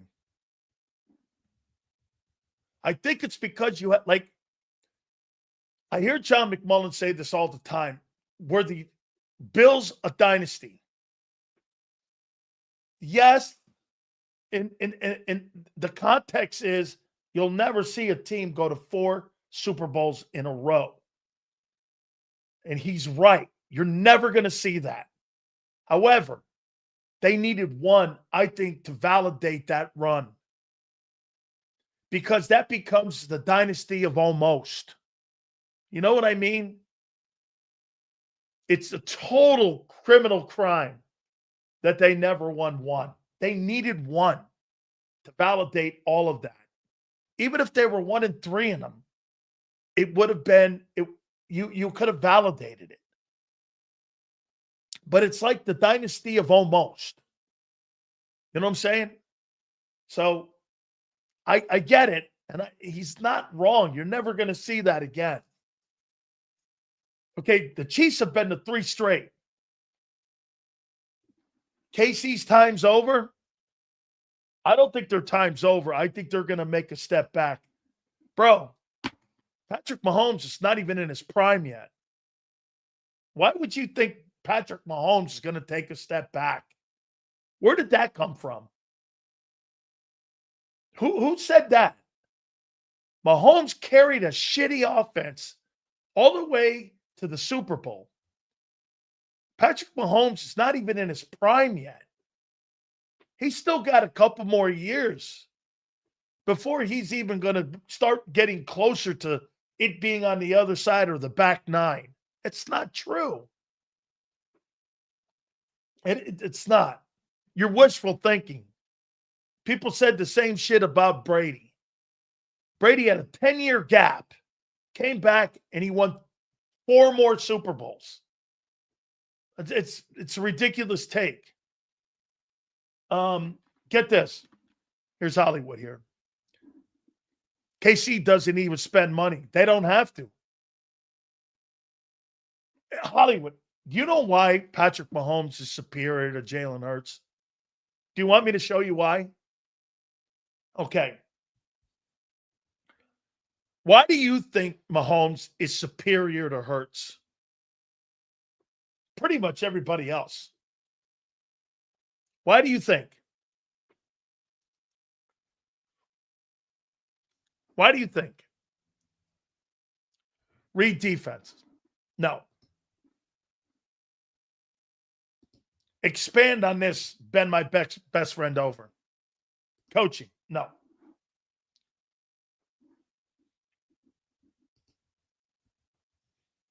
Yeah, okay, right, whatever. Not true.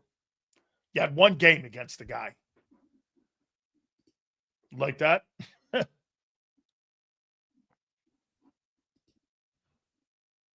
Okay.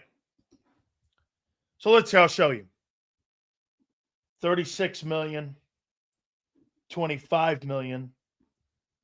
That's 61 million in wideouts. O-line. Both tackles, 50 million. Left guard and center, 40 million. Running back, 20 million. So let's see.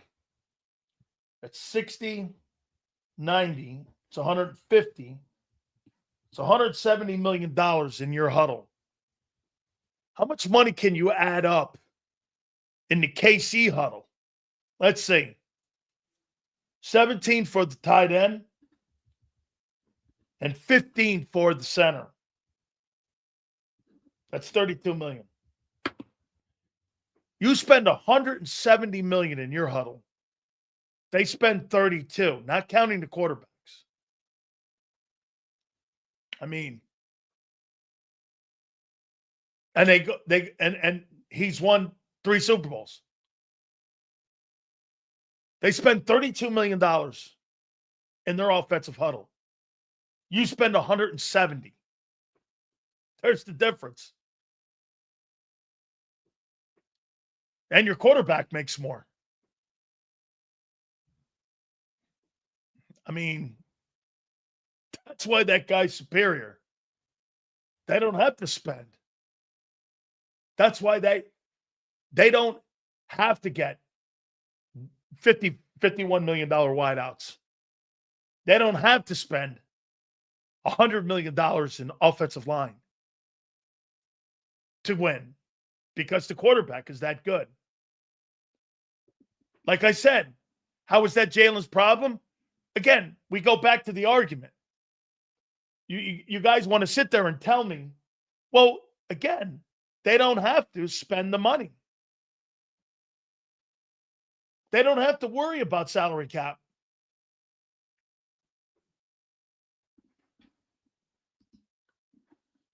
In 2022, CJ and Vic were in the building. Vic was a consultant for Gannon.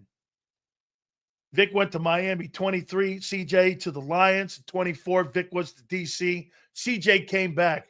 Who's the key to being the number 2, and number 1 defenses? I think there's going to be something to that. Okay? They spend on defense. Okay, who do they spend on? They spend money on Chris Jones. They just cut Snead. Who do they spend money on? Chris Jones gets 30. Who else? Rest of them are on rookie deals. What free agent do they have on that defense? Try to figure it out. Where do they spend? Where do they spend the money? Where do they spend the money on defense? $30 million for a defensive tackle. Then who?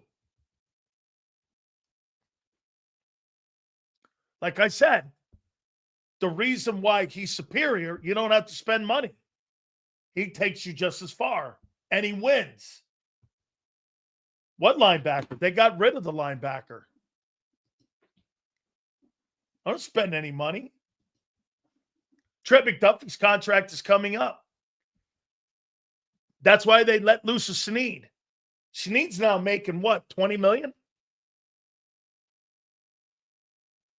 DB hasn't made the money yet. Patrick Mahomes is not spending money. He's the 14th highest paid quarterback in the NFL. He makes $45 million annually. Jalen makes more. Like I said, name me another position outside of quarterback where they spend money on offense like you guys do. Hey, Senor, name me another position where they spend $170 million in Kansas City.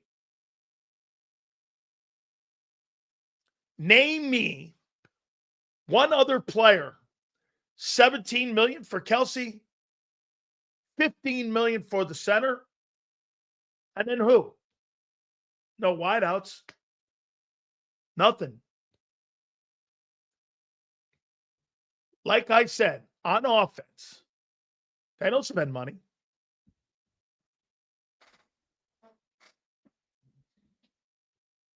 They don't have to.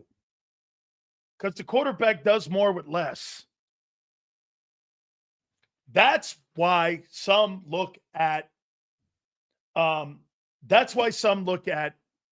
when you're looking at guys that are on that football team and you're looking at quarterbacks.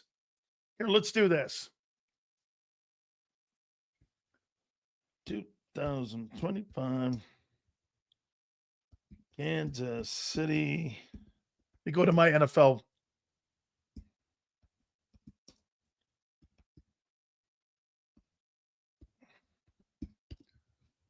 Let's go here. see here.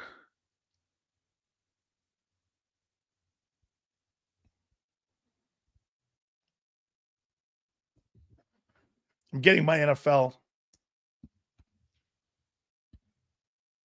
salaries.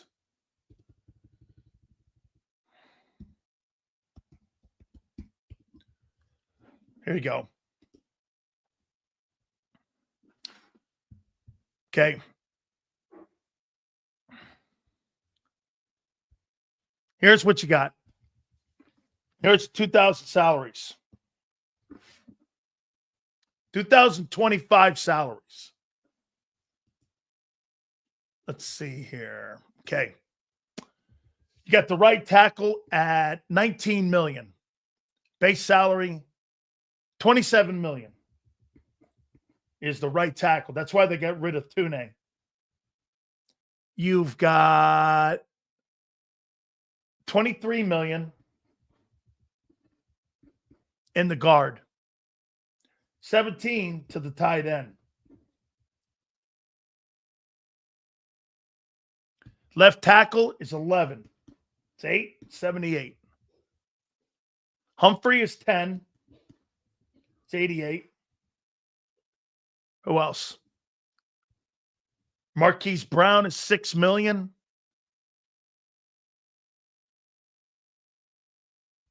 There's not another guy offensively. Here's the top guys. Right tackle, 27. Guard at 23. Kelsey at 19. The left tackle at 11. And Creed at 10. After that, Marquise makes 6. Then you go down to the next wideout. Xavier Worthy at 3.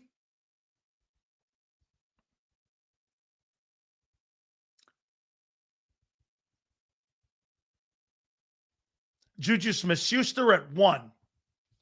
So I got 88 million. Here's the Eagles now. So let's go to the Eagles and take a look at the Philadelphia Eagles. And this is why Mahomes is worth more than anything Hurts will ever be. Philadelphia Eagles.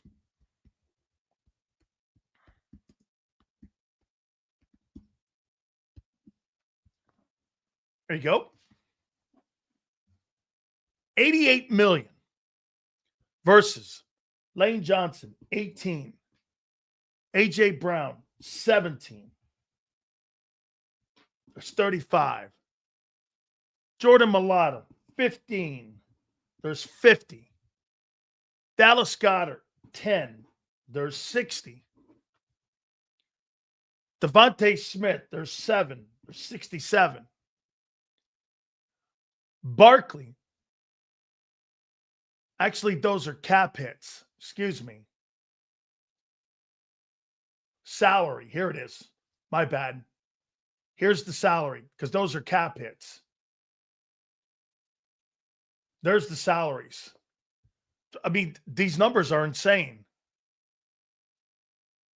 25 million, 18 million. You got about $175 million worth of salaries.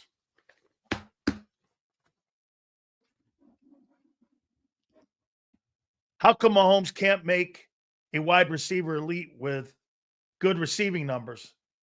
Well, he beat you in a Super Bowl, didn't he?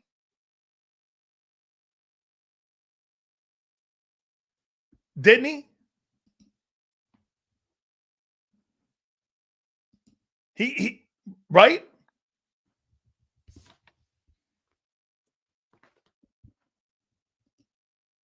Right?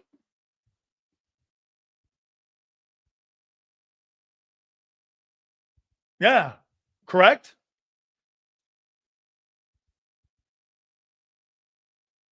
There's a lot of dough, man. Sal, look at this. Hurts is going to make $42 million this year. Wow. That's a steal, actually. That's a steal. Because of the way they did it, Jalen Hurts' base salary is $1.1 million. And they threw in the options and such to be able to put $16 million on there. Look at the voided money. I mean, look at the what the voided years do. Check it out. Here's where you're getting over, and it's really constructed beautifully. Lane Johnson is $1.2 million, and the signing bonus is 12. And the option they put out there for the void years is 5.7. That's because of the voidable years. That's great stuff, man. That's absolutely great. Yeah, but again, my point is this, not looking even at the numbers.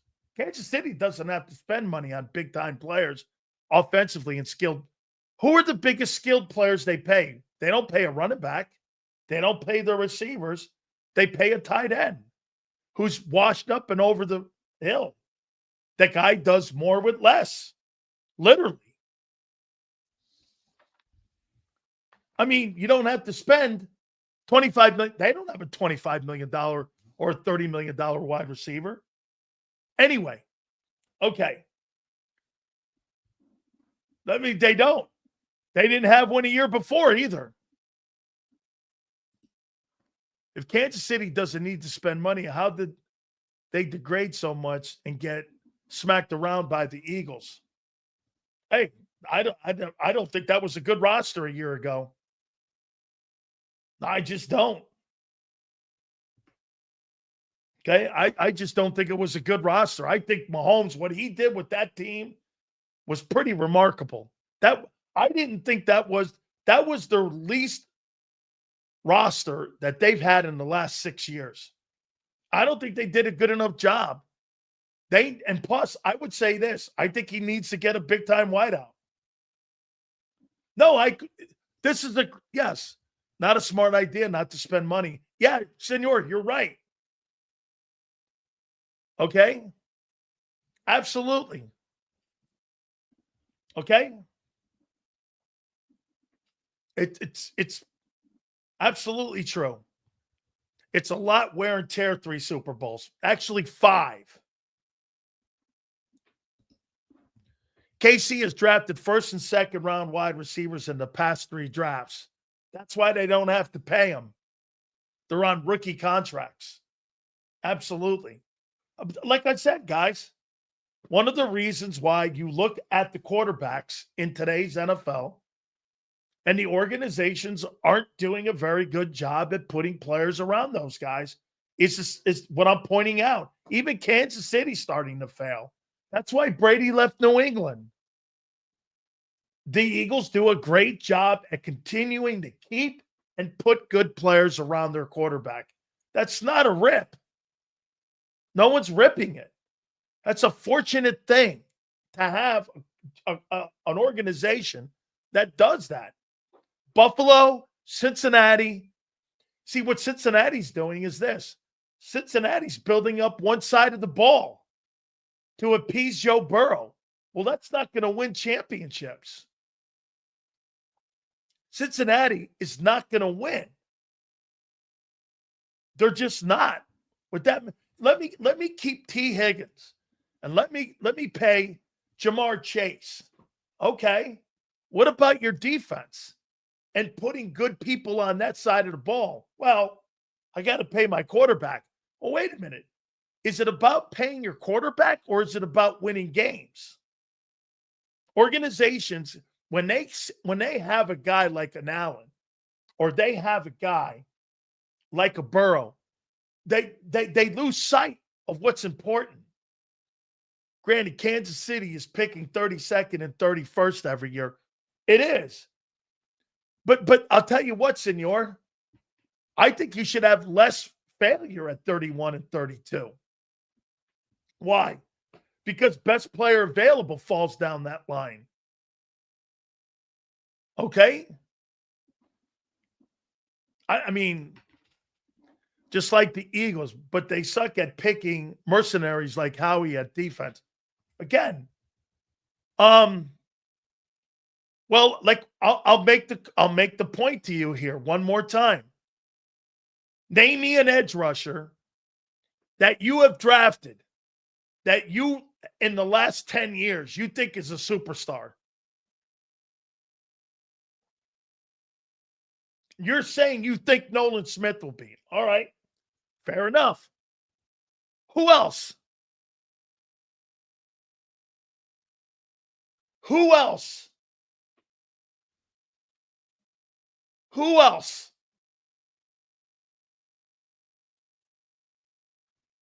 Name me one. You have to beat it. Is it edge rusher? These guys are edge rushers? Those are edge rushers?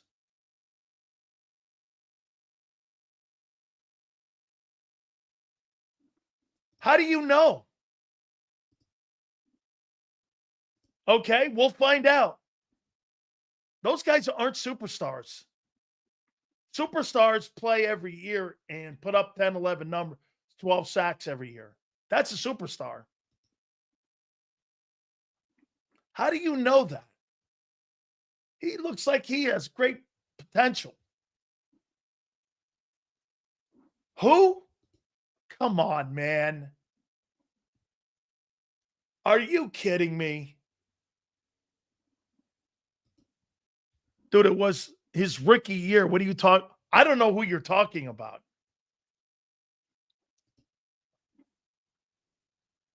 We have enough superstars.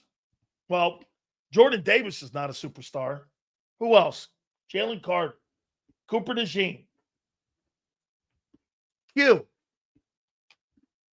These are guys you drafted. Name me another one.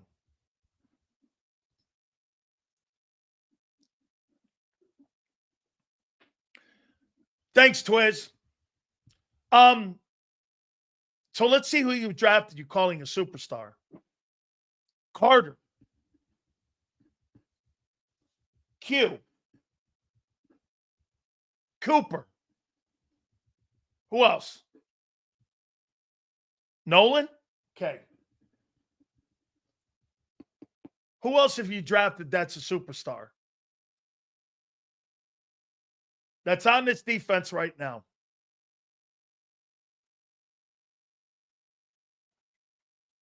Dean's not a superstar. He's a good player. You got 5 guys. Who else?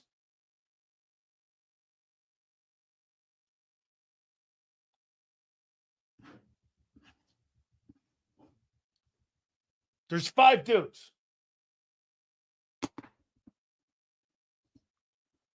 For context, Jalen's rookie year looks amazing. I wouldn't say amazing. I think it shows great promise. I wouldn't say amazing. But so did Devin White's rookie year. Actually, Devin White was an all-pro his second year, and he had 6 sacks. I don't know what happened to him. Like I said, remember something. Jason, remember this, okay? Some guys are going to be and have careers that are going to splash quick. And then some guys are going to have careers that are going to take longer.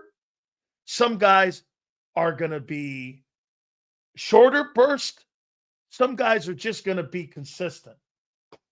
You just don't know what you're going to get with some of these dudes, especially with a guy like Nolan Smith, who's going to have injury issues his entire career. No, Nakobe Dean will have issues his entire football career. Okay? Sills, what does Jalen or Clint Hurt think of Jalen Hurts? It's a great question. I asked him that about a month ago. I said, what do you make of Hurts? And he thinks he's very difficult to defend. And I asked him what he meant by that. He goes, he has an element that when he's in open space and he's running with the ball, he's effective. And these are his words.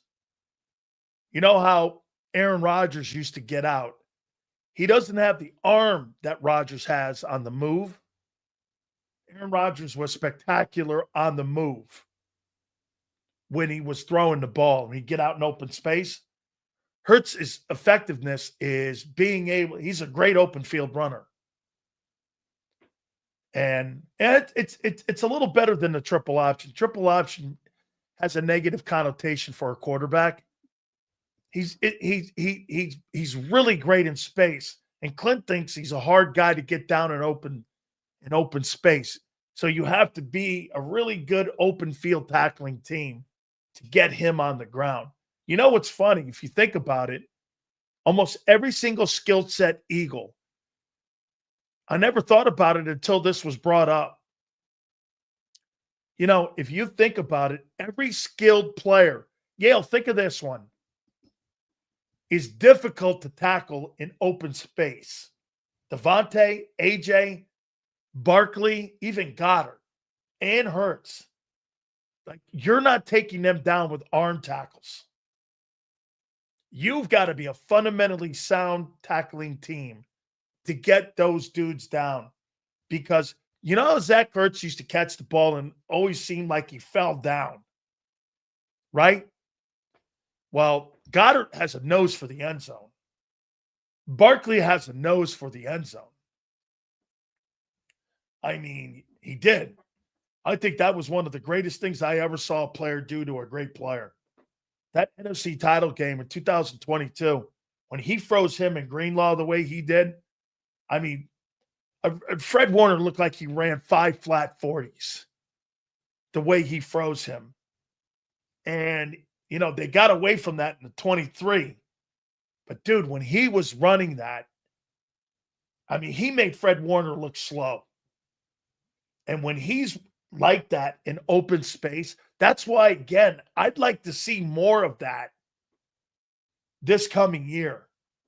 You know, I'm not talking about him taking off and having 200 carries, but I'd like to see more of that stuff because, like, when he gets out, I can't tell you how many times my favorite Jalen Hurts is 2022 Jalen Hurts. Remember what I told you after that year? I said, if you give me that every year, that guy right there will win you a ton of ball games. That guy right there. Then the 23, they tried all kinds of stupid other shit. They also made him into a politician into making business decisions, which I understand. But my favorite version of Jalen has been the 2022 version. Okay? That's when I thought he was at his best. And I haven't seen that. Now, he played like that in the Super Bowl. Okay? He did. He played like that in the Super Bowl.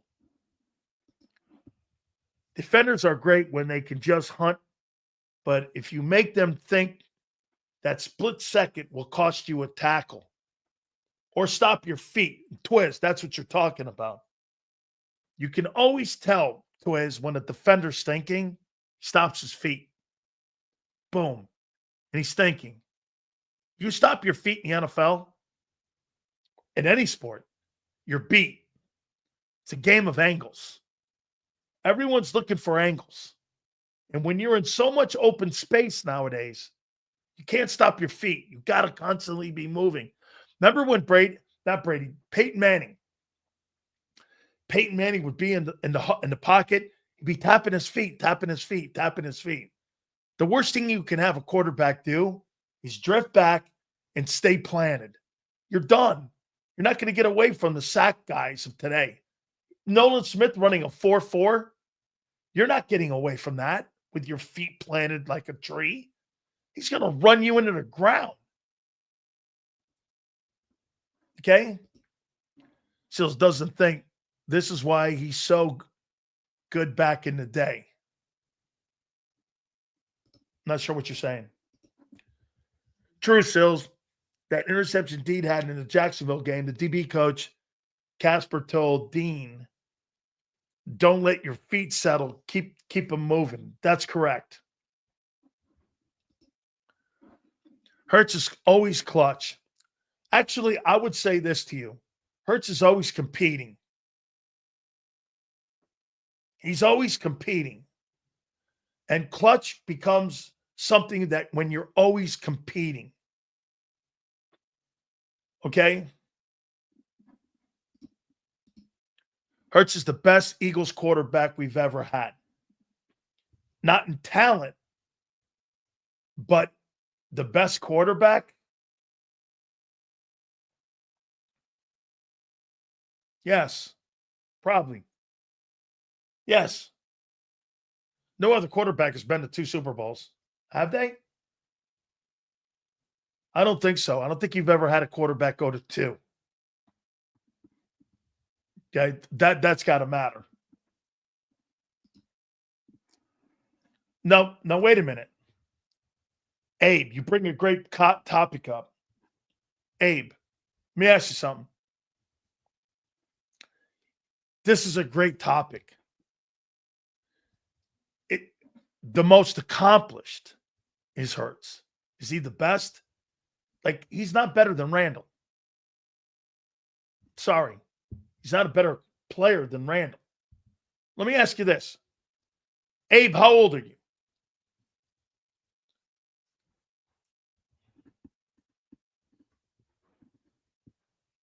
How old are you, Abe?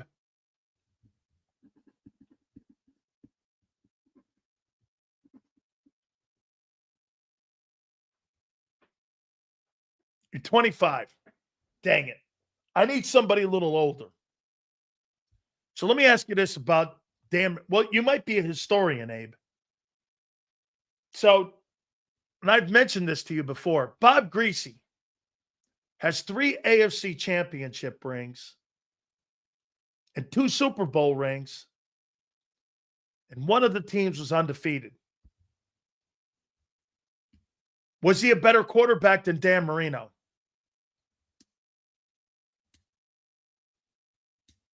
Two quarterbacks in Miami Dolphin history. Dan Marino, who's a Hall of Famer. And by the way, Bob Greasy is too.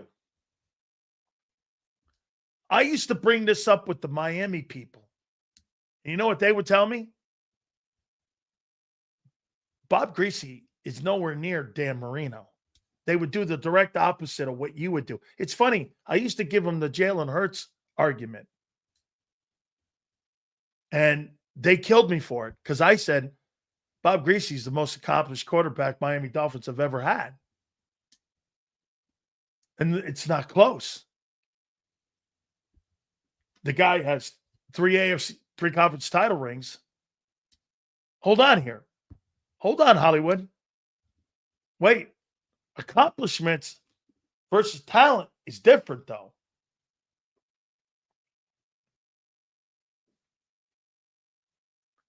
Nobody would ever say that Bob Greasy's a better player than Dan Marino.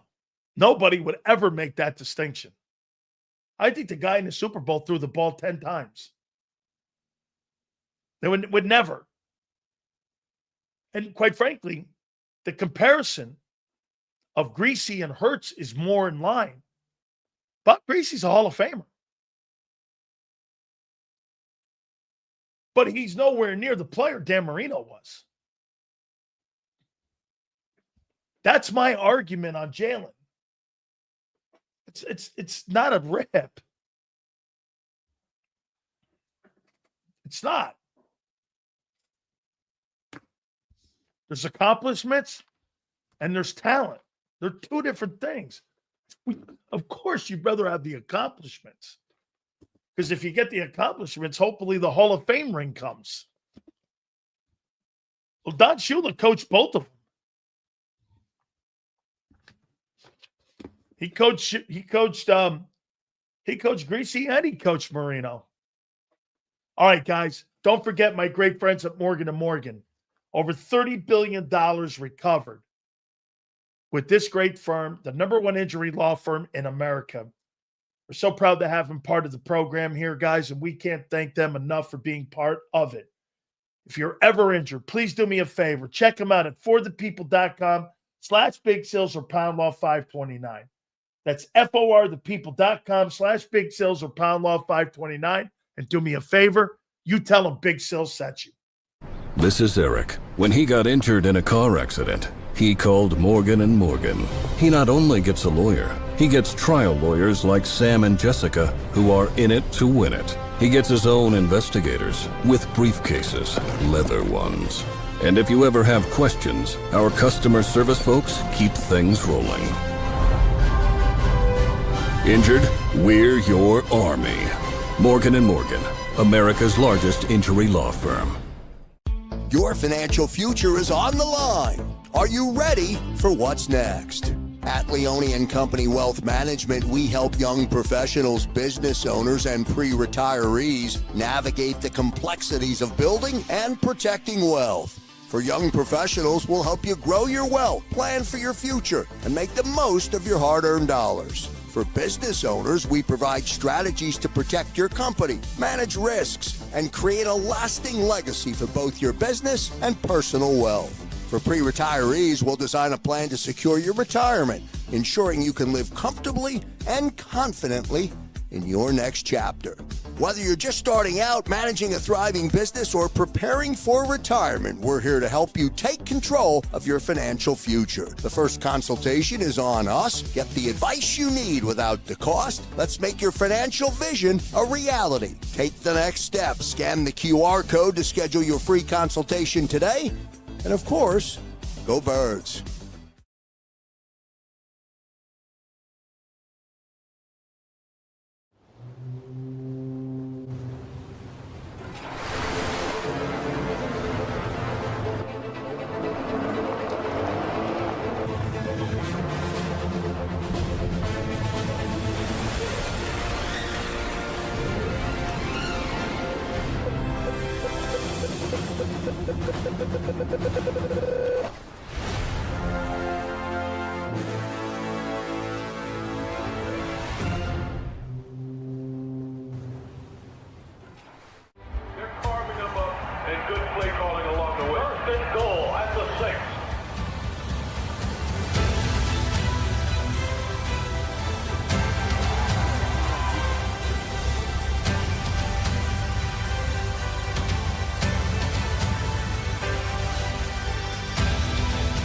Field of life, First Trust Bank is there for you.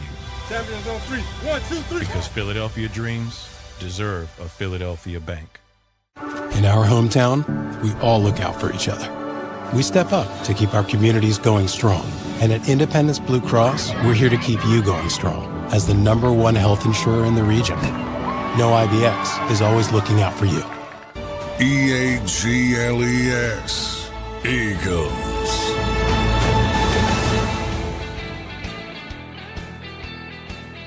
Guys, do me a favor and hit the like button. I cannot believe what the Jaguars did.